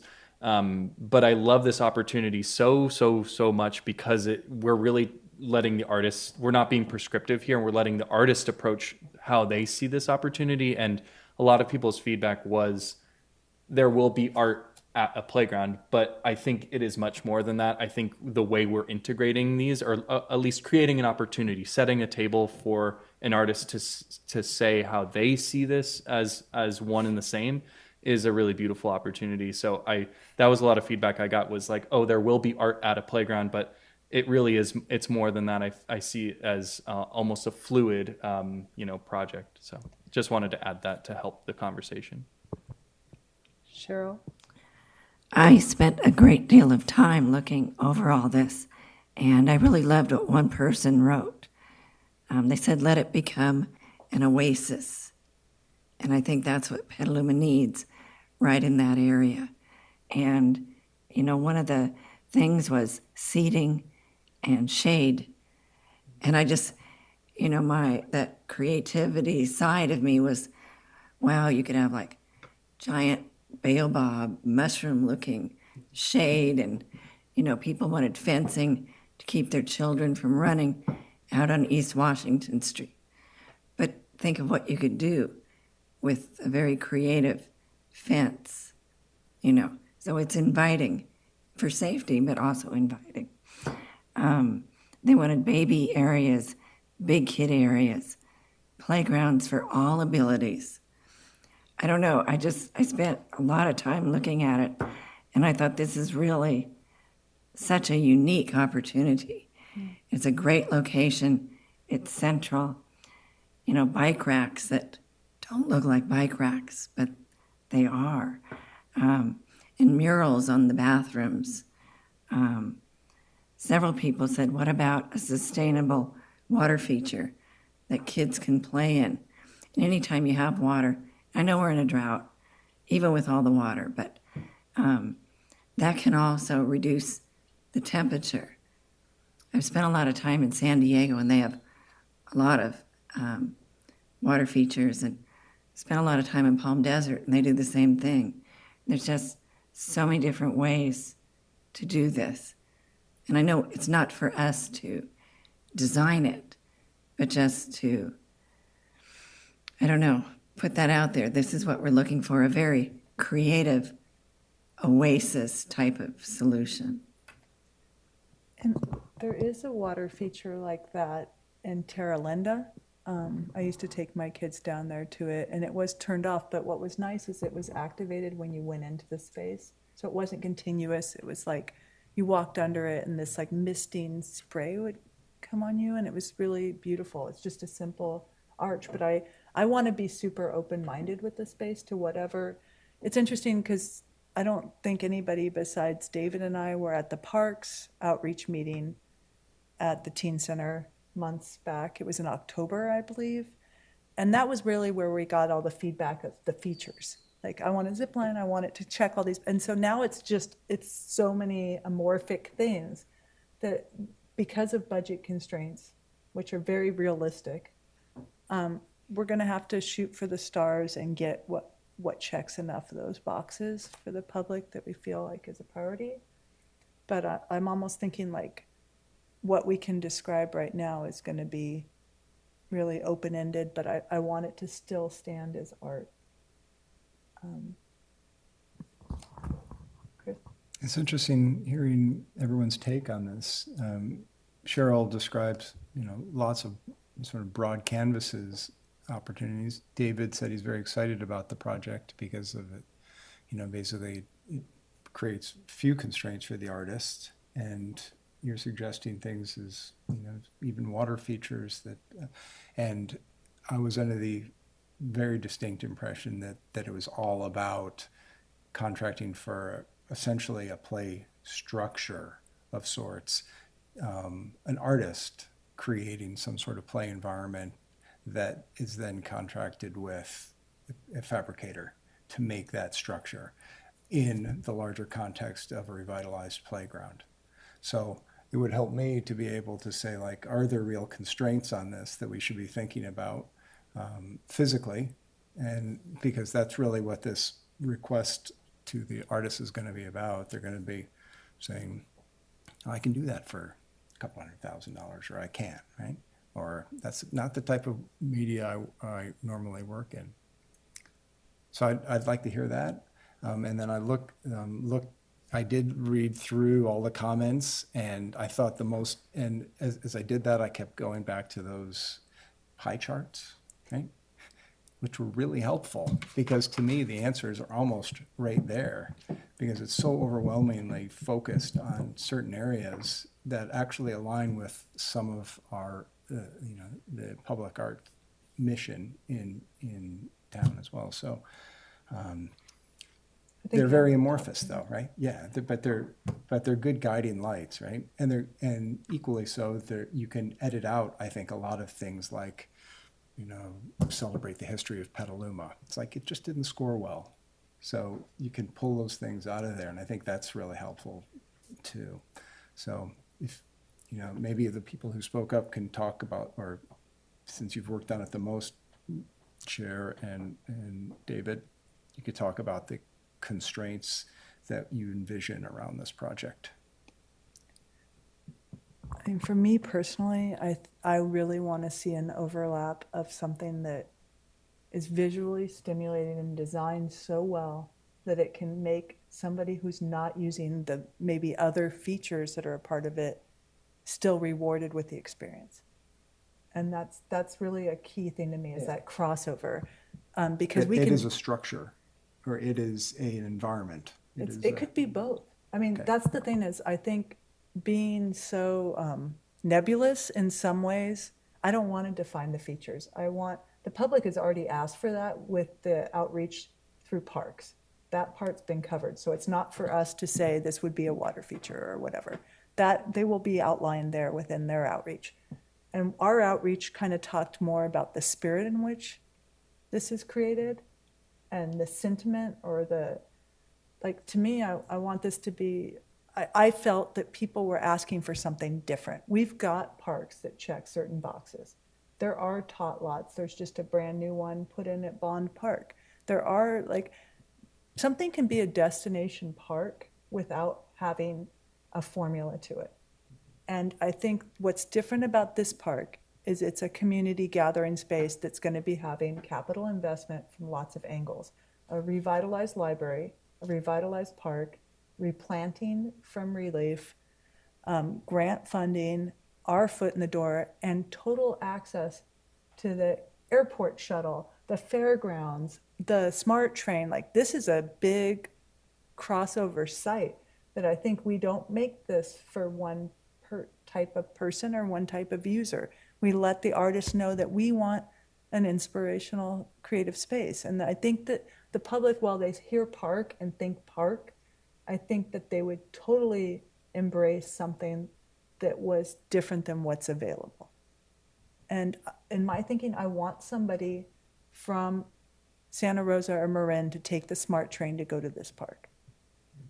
Because I think then we get more partners, as well as we start talking to the Downtown Association, to SMART. Like, we could add partners in different angles. Like, what if SMART thought this would bring up ridership and they start wanting to advertise it on their trains? We may get different opportunities if, I don't know, in my thinking. David? Yeah, if I just wanted to, before we go too far from Christopher's question, I think that in my mind, and I'm happy to be corrected here at the meeting, but we're still talking about a play environment, and we're still asking for an artist, a design team to really approach the question of a play space, a structure, if you will. But I think what Melissa's point is really picking at too is that moving away from the traditional idea of like a prefab structure that is like in a predetermined, we have 1,200 square feet, go get them. It's more of an artist's approach to saying, how do we approach this master plan that maybe the playground is spread across and along a certain stretch, and there's some stuff over here, there's some stuff on the other end, and between it is a looser kind of connection of play equipment and play space, if you may. So anyway, I still think we're talking about an artist really approaching what it means to have a play space and what's a unique site-specific play space that we can come up with. And then the other angle of this, we're talking about getting into contract with an artist to do that, but then also providing some public art funds to build it, right? And it'll go along with the Parks and Recreation Measure M Prop 68 funds to build it, to really make it grandiose, hopefully. And that's how I understand the project. But again, if that's not the clear vision, or if that needs to be refined or recalibrated, I think now would be a good time to talk about that. But that's where I saw your question coming from. So I wanted to make sure that my understanding was clearly Helps a stated. lot. Thank you. And I think I was trying to culminate it into like a sentence, and I would like an artistic piece or pieces that are activated to inspire play. So I want art that is activated to inspire play, and that would be like my guiding force. Like art is what we're charged with. If you have a surface and it can be climbed, if it can be rappelled, if it can be a connection to a zip line, if it can be a swing, if it could be all kinds of things, please do that. Like that, I think that's where I see this happening, is that nexus between those two needs. And so beyond that, I have a really hard time saying the concrete thing, because I want, like, come at me. I want to hear it all. I mean, I really think And because of what is required within the RFQ and the RFP, that's going to hammer its own self out and what kind of person can do this and what they might be coming with, because it will require a level of expertise just within that. And kind of to circle back to the beginning and the original ask of what we're trying to produce out of the goals is we're talking to the vision of the site, right? We don't need to spell out it needs to have A, B, C features and it needs to incorporate these things, but it's kind of the thought behind and the intention behind why public art is involved in this. So I think that's what we need to be clear with the applicants of why are artists here responding to this, and why is this unique? Why is this something that MJ and Josh probably, maybe they would, but maybe they probably wouldn't respond to this because we're looking for a very unique player in this to say, we're going to look at play spaces, we're going to look at safe materials that can also be really fun and inspiring and all the other things that we hope to achieve from this. So again, that's why I incorporated some of the higher elevation goals in the staff report, so we can really distill down a couple of those vision describing elements, and that we can grade people's responses on to say, you're really coming at this creatively and you seem like a great partner to work with a builder, and we can make this realistically happen.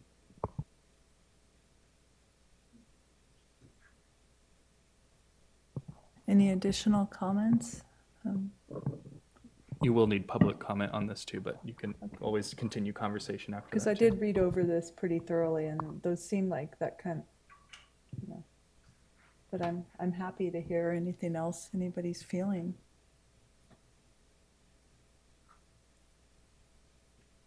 Okay, then with that, we can open public comment if our person would like to comment. We appreciate, this seems to be a theme with us that we get a viewer. Thank you. Can open public comment.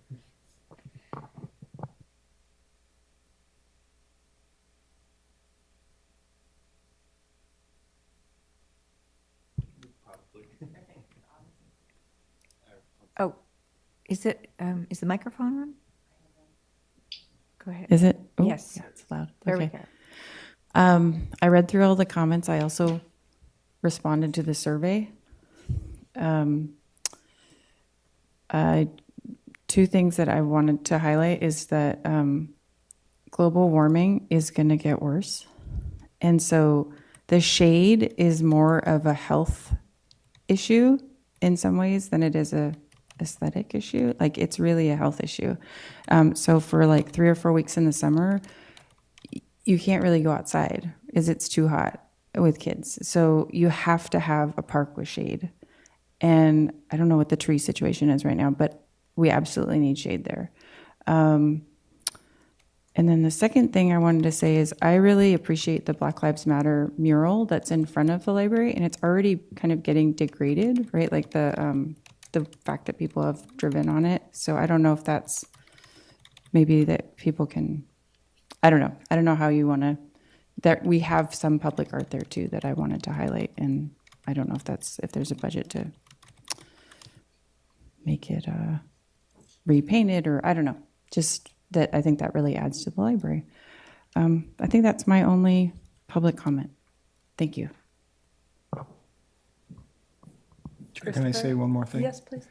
Yeah, thank you for highlighting the shade aspect of this, because I thought that was one of the big, it might not fall to us to solve that problem, but I think it's really a useful product of the outreach that we did to directly inform parks. That is a great opportunity that's been spoken of by a lot of people, so. May I say one more thing? Can I go back? Is that, That's up to chair. I'm comfortable with her coming back if everyone else is. And she still has 1:40. Okay, so we will reopen Anna's comments. I forgot 2 things. Fun for kids is really important, and there's a very successful park in Monterey that's called Dennis the Menace Park. I don't know if you've visited it. One feature of that park that's really a highlight is it has sort of like a, at the entrance, it has kind of, I think it's Dennis the Menace is the theme. So there's two things that I think are really successful in that park. One of them is that there's like a sculpture that's like a welcoming kind of sculpture. I think it might be Dennis. We have Snoopy that's very close to here, right? Like Snoopy is originated in Santa Rosa. We could have like a Snoopy that's at the front that's like a welcoming kind of like, hey, this park is really fun for kids. And the second thing that's really successful there is they incorporated, like I liked what Cheryl Coldiron said about the bike racks being something that looks like something else, right? It doesn't have to look like a bike rack. They also have a public drinking fountain that looks like a lion. And so when you put your head in to drink the water, the kid is putting the head in the lion's mouth. And so it's like kind of an exciting drinking fountain. So you could, if there, I don't know what the drinking fountain status is right now, but if you commission a drinking fountain, it could be like an animal, and then you put your head in the animal's mouth, just as like a fun thing. Another really successful park is in the San Francisco Zoo in terms of like themes, right? That has this huge theme. Anyway, that has like everything's an iceberg, you know. And there's a ton of kids that go play there. That's my entire comment. Thank you. Thank you, Anna. And we will close public comment. And is there any additional committee comments? I would like to address the Black Lives Matter mural. That we've been really lucky that mural has lasted as long as it did, because we didn't use materials that were designed for street necessarily. We used donated paint from Peterson's. So like just the fact that it was never vandalized in a way that disrupted the mural, we're really lucky, because now we're going on, how many, it's 3 years? 3 years, which, I mean, we can see like it's really hard to get a crosswalk or a space to last. And so we could revisit that, but I do have concerns that it's hard to keep it going in a highly trafficked area unless we start revisiting different materials, which would be a much larger scale project. So, but we could do that at some point.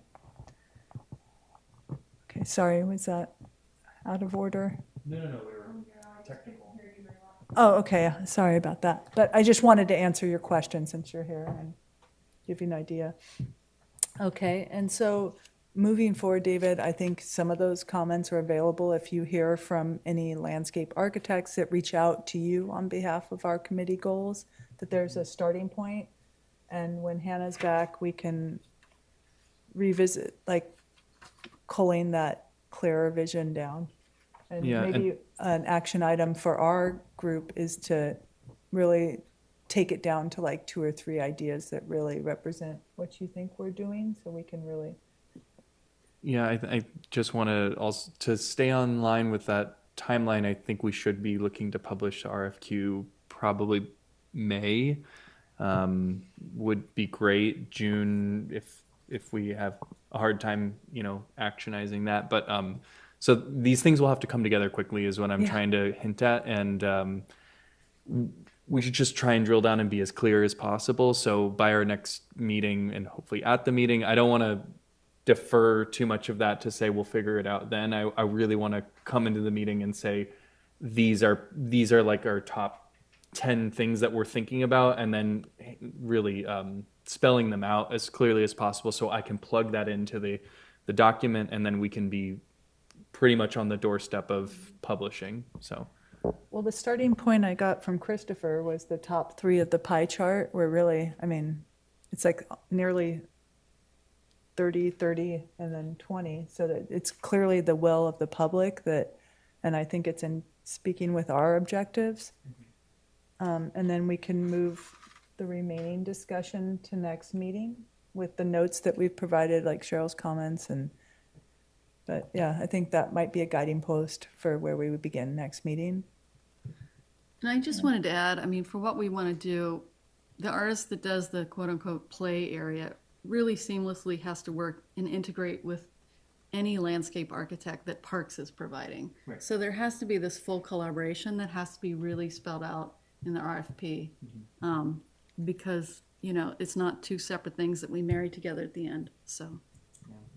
And I've been trying to use the word seamless because that's really what it needs to be. It needs to be an integration of both projects are this one and the same. And yeah, so this whole contract is really to have not only to make a proposal, but to be a good team player, to work with this body, to work with staff, and then work with the designer, most importantly. So that's the whole point of this contract. And to do it for, this might be a 2-year project or something, so it will be that ongoing participation and collaboration. Excellent. And I really think at some point we should probably have a meeting, a cohesive meeting down the road between both bodies. Yeah, we're going to need that in order to really have the right vision together.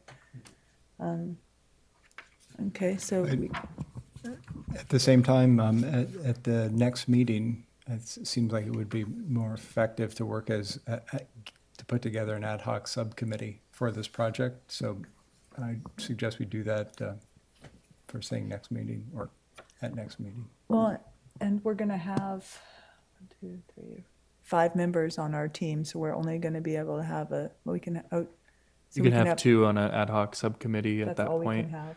But yeah, I'll put it on the agenda so we can form that and have them moving forward as our top 2 team members to inform on that.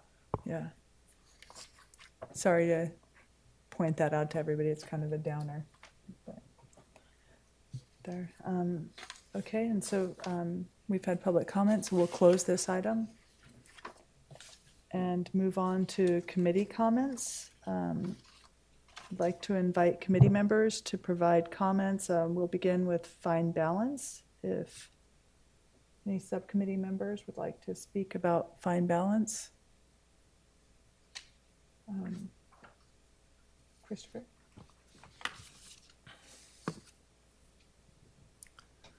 So David Ward could probably speak to this better than I can. But I think at this point we know that the artist has submitted a building permit. He got his comments back from the building department. I've spoken with someone who had eyes on that, and it was suggested that maybe they didn't take it, the building department or the contractor that works with them didn't take into consideration the fact that this is a public art piece and in the context of a public park. And so I think the artist streamlined his feedback to in resubmitting his plans.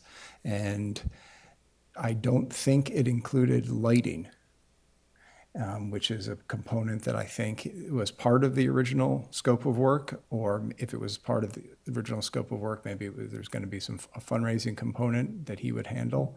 So there's still some loose ends that probably David could explain how they might potentially be tied up. And parallel to that, as people know, we're trying to coordinate a community led effort to revitalize the park, and there's really no progress on that at this point. I'm happy to speak a little bit about the building permit process. The artist Brian has resubmitted plans without the lighting component. The way that building permits work is that you can amend them at certain times. They do need to go over to be reviewed again, but even once construction has started, you can amend your building permit, so it's not too much of an issue. I was extremely clear with Brian that was the committee's wishes, that the project did hinge on that lighting component being incorporated into the project budget, where he had some conflicting views about how that was executed and certain expectations that the city was going to kick in funds to do some of that work. This pocket park does not have any electrical to it at the moment, so there will be, I'm currently working with Public Works team to see if they have time and resources to provide that for little to no cost, hopefully, to route power there. But otherwise, I encourage Brian to think creatively about how he would like to execute lighting. there are certain requirements that the California Building Code requires, that needs to be individually metered. It can't pull from other properties, unfortunately. So there was some feedback along that, but other than that, he's started fabrication, as far as I know, as of last month on the work. So that's about as much as I can share right now. He will be resubmitting. We've been working together to comb through the feedback that the building department had about safety, and lighting was kind of just the one outstanding item that was still a little bit of a question mark, but everything else, he seems like he's done all the other things that were required of the building department and the code as well. So he's on his way. Thank you. Can I make a request for this project and maybe other projects? This has been such a long-running project, and there have been a lot of people involved in it, coming and going over the years. And it's getting to the point where the artist needs answers and is going to be doing things, and he's looking to whatever resources he sees. David primarily, but then he's reached out to you, and then I was included on something. You have another subcommittee member. So if we can still legitimately have 3 subcommittee members at some point, I think we should all be either included or not included, and just let David deal with it. Yeah, I definitely agree with that. And I know this is probably totally out of line, but I'm just going to ask, what if we no longer condition the lighting element to be on Brian, and we asked a neighbor if they would like to spot the piece, to disconnect it from the project directly, because it's becoming an albatross yet again, and I really want to see lighting on it. And this project is kind of a comedy of errors in a lot of ways, where I'm just like, it needs light in some way. It's so dark there. There's no light at that end. The building owners do not want it to be completely dark down there. I really think it's more prone to destruction if there's no light on it. If it's not a focal point at night, that's literally half the day that it's just sitting there. This is infuriating in some ways. So is that totally out of line to just say, like, hey, could we get a spot on this that works within city? I don't know. I know it's awful to say, but it was like, we worked out these problem-solving ideas so many times that it's literally like exhausting.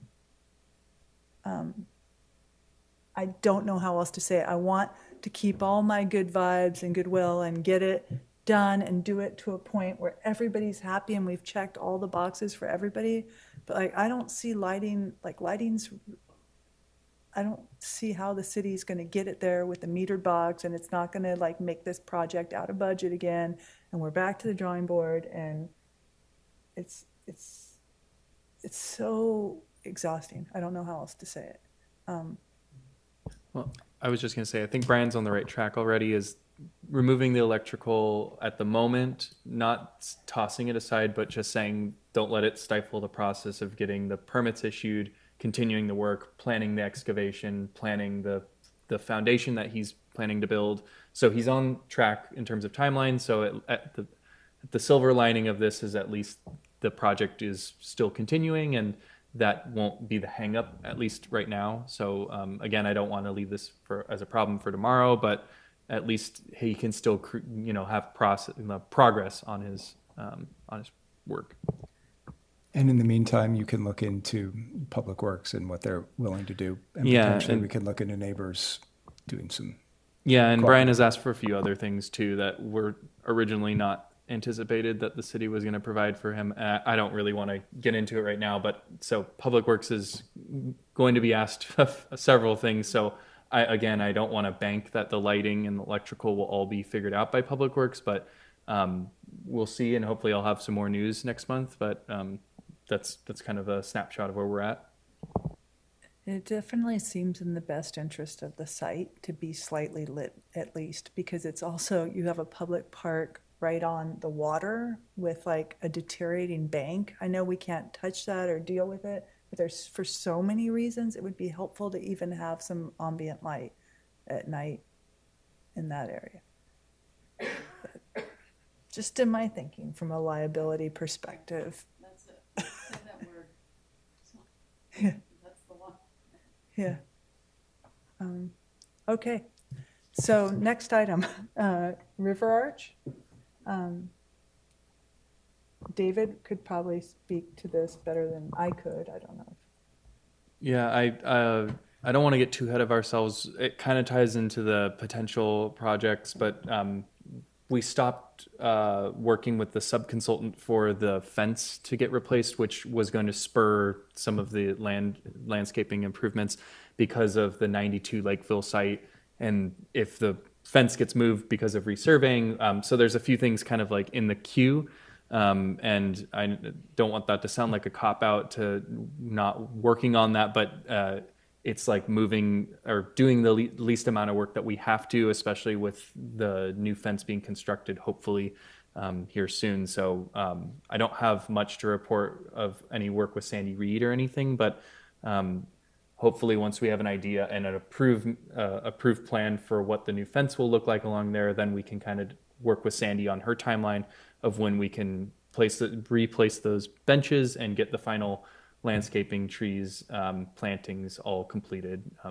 Hopefully this summer or fall. Thank you.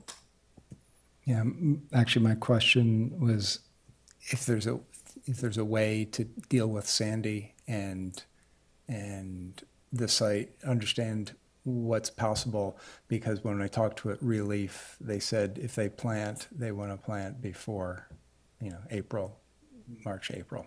So if there's any possible way that we could just say, these are the sites where she has 3 trees, if they're specifically plantable areas to get trees in the ground now. And they'll I work can around reach that. out to, I don't know if there's still a planting moratorium, but I mean, if not, I don't see why we couldn't. So I think that's probably the first thing I'll need to do is get in touch with Sandy and get in touch with our climate analyst. Get part of the way there, maybe, so. And I just haven't gone down to look at the condition of the benches or how, because they were laying there and we had gotten public feedback about it. So I think at some point we're going to have to talk about, like, I know it's not our problem, but it is our problem. We were I assume gifted these benches. They're wonderful. I don't want them to sink or be a hazard. So we've kind of got to address it at some point. I don't want anybody from the public feeling like they have to go down and move them, and that would be a nightmare. So either we cover them, put caution tape, do something so it's a known quantity that this will be addressed and the public can see that. I don't know. Anyway, we can move on to Woven Stories. Chris and Cheryl, give update. Yeah, one quick thing about River Arch, there, someone planted a garden there. You see that? I think it's the same person who did it at that little promontory next to the footbridge. It's a little garden that they've gone in, they put flowers in, and they go and tend it consistently. So I'll it's, go check it out. yeah, That's cool. it's created some care. So recently, Rude Calderon of Calderon Delgado, the team for Woven Stories, sent over a few images of a massive block of travertine that weighs more than all of us put together, doubled or something, and being hauled out of a truck, and then a short video, which hopefully David might be able to show, which is it's just cool to know that it's like, this is a small artwork thing, and we put it, and these guys have been working on it, and they got the material, and now they're just going to town, and it's like, you think some love and effort went into these things? Yeah. The video is a little shaky, so if that kind of stuff makes you sick, I don't recommend watching it. But I'll play it for you. It's a little choppy, but feeling. it gives you a scale of how large this travertine onyx piece is that will serve as the base. That's so cool. I have a static image as well I can share. Also, Rudy's been in touch with some of the elders at the Federated Indians of Great Rancheria about some inspirational images about the traditional Miwok basking technique or basket weaving technique. So these are some inspirational pieces that he's been able to connect about, which I thought were really, really stunning that they're going to be incorporated into the narrative. I think this is the latest piece. Yeah. These are beautiful. Yeah, very, very cool. And the Northwest Information Center at Sonoma State University also helped put him in touch with some of these resources. So really happy to have partners on this. Trying to find where, sorry, you're all looking at my email here. It's okay.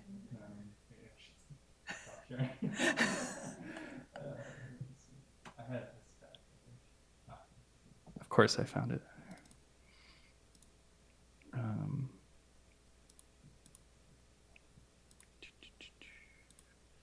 Yeah, it's a beautiful cut of stone, and like Christopher said, this is massive. It weighs several thousands of pounds, but that'll serve as the base of the work.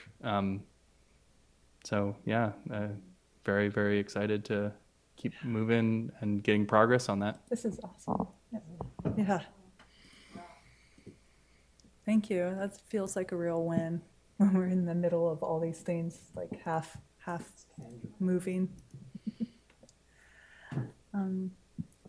Okay, the next item is Hidden Petaluma.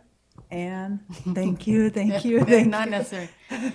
The banners are supposed to hang on Monday, weather permitting. Cool. There will be 36 banners, mostly around, downtown Water Street, that kind of area. So that will wrap up that portion of the project, and then it's up to the Art Center is going to have some more information on their website, allowing people to look at the artworks, the artists that have done these pieces, and learn more about them and see their work. So Thank you. it's happening, so it's nice to know. I mean, I don't know about you guys, but it feels good to know that there's some tangibles on the horizon. So Yeah. thank you for, I mean, really, you've saved the day. It would not have happened without you. Yeah, It would have happened somehow, I'm sure. we But, all owe you. It was definitely a big project, but we'll see. I haven't really gotten any physical proofs, but I did approve all the pieces for print, and there was a delay from the sign manufacturer, or the banner manufacturer, but we're on track. So hopefully we'll have more to talk about at the next meeting. Can you give us just a brief update on how who's doing the hanging and how that Sure. was contracted? Yeah, the city contracts all of their banner production and installation to one company called Sierra Display, and they're in Fresno. So they do all of the seasonal work, and then our project it was green lighted when they were sort of in their seasonal rush, and it got pushed back a little bit when we changed their numbers. But they basically are the only people contracted by the city, so we're kind of on their schedule, and that's the way that works. Yeah, they will be up for a year, as outlined in the grant. So they will be taking them down, and I think if we decide they could stay up for longer at that time, depending on wear and tear, or if there's something else to put in their place, then they might be amenable to that. And we do have artists within our community that do repurpose banners, like Amy Critchett. I know, we've yeah. talked about that, and, Sierra says, after a year, they're really shot, fibers Okay. wear, wind tears things, sunlight damages, the coloring. So we can take a look at it, Yeah, and that could be, they will belong to the Art Center at that point. The hardware that we also had to purchase outright will also belong to the Art Center, but that could be something that the Art Center could sell back to the city, or, or it will ostensibly stay on the lamp posts themselves unless we have them removed. So, that's kind of, we'll figure that out later. that's a great opportunity. Yeah. Exactly. Sounds like it's all opportunity, so that's great. Yeah. So now we don't have public comment for that, so we will move on to staff comments. Project status updates, item 9. Yeah, I think we've kind of captured some of the main highlights I wanted to talk about in the committee comment. We didn't talk about the community art grant, but the bus shelter murals are supposed to be installed by the end of next month. So I have more to say about that on the item B right after this. But yeah, unless there are any questions directly about, I guess the other community art grant that Cinda Gilliland and Drake Cunningham are working on with Drew Halter as a special events park permit is moving forward. They did meet. They have a few artists in the queue. I don't know how much their project scope has changed. They haven't responded to my email yet. I only did reach out to them about a week ago. So looking to learn more if their scope has changed at all. But yeah, I do know it's moving forward. They did get some traction, and so hopefully their events, however it looks, will happen this summer. So I'm excited to report that. But unless anybody had any questions about that, I'm happy to move to portion B of this. Doesn't look like Okay. we have any questions. Okay. Along that same vein, for the next meeting,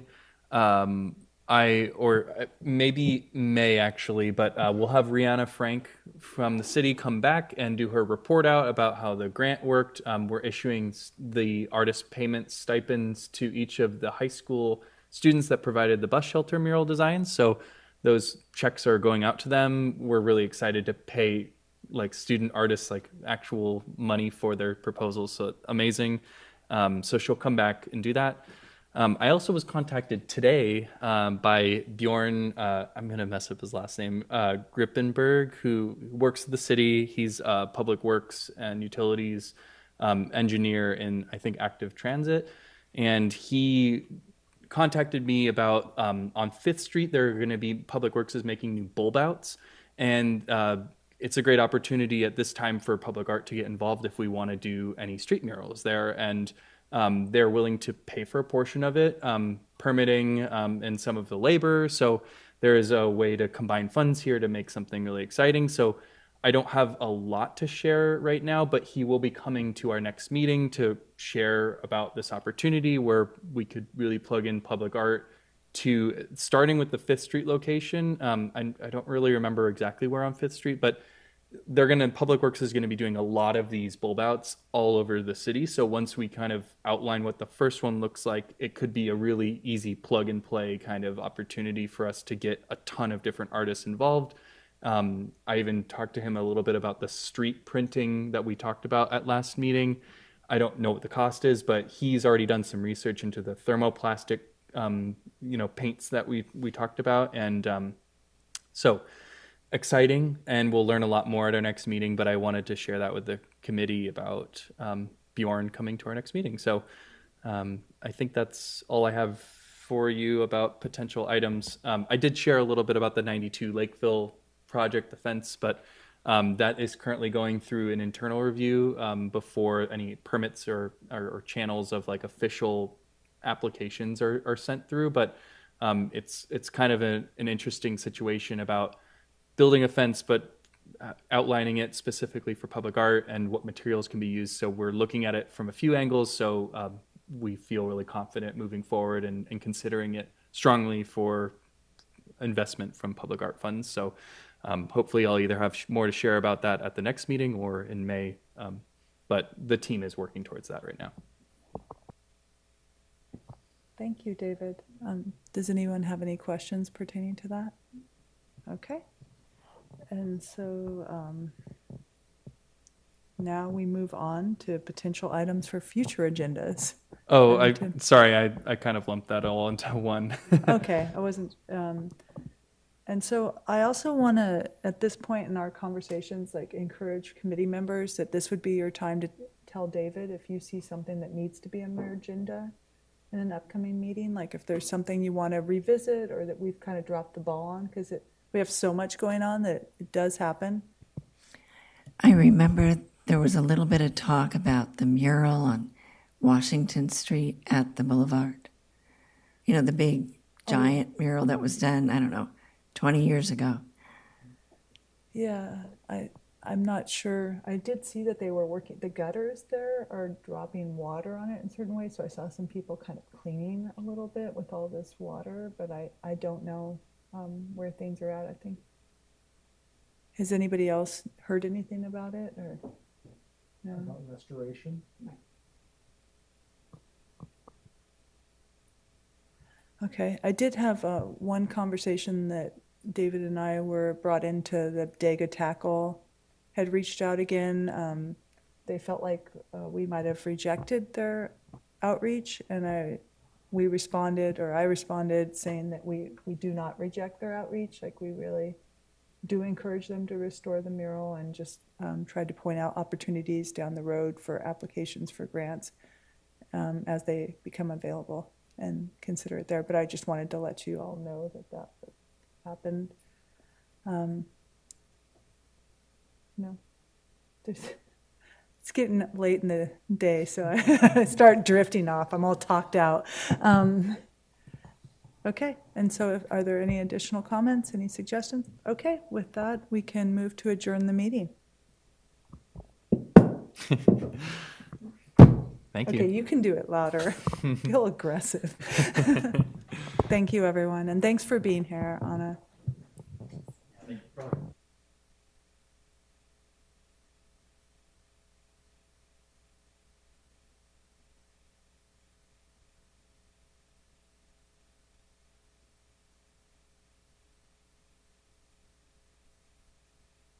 Recording stopped.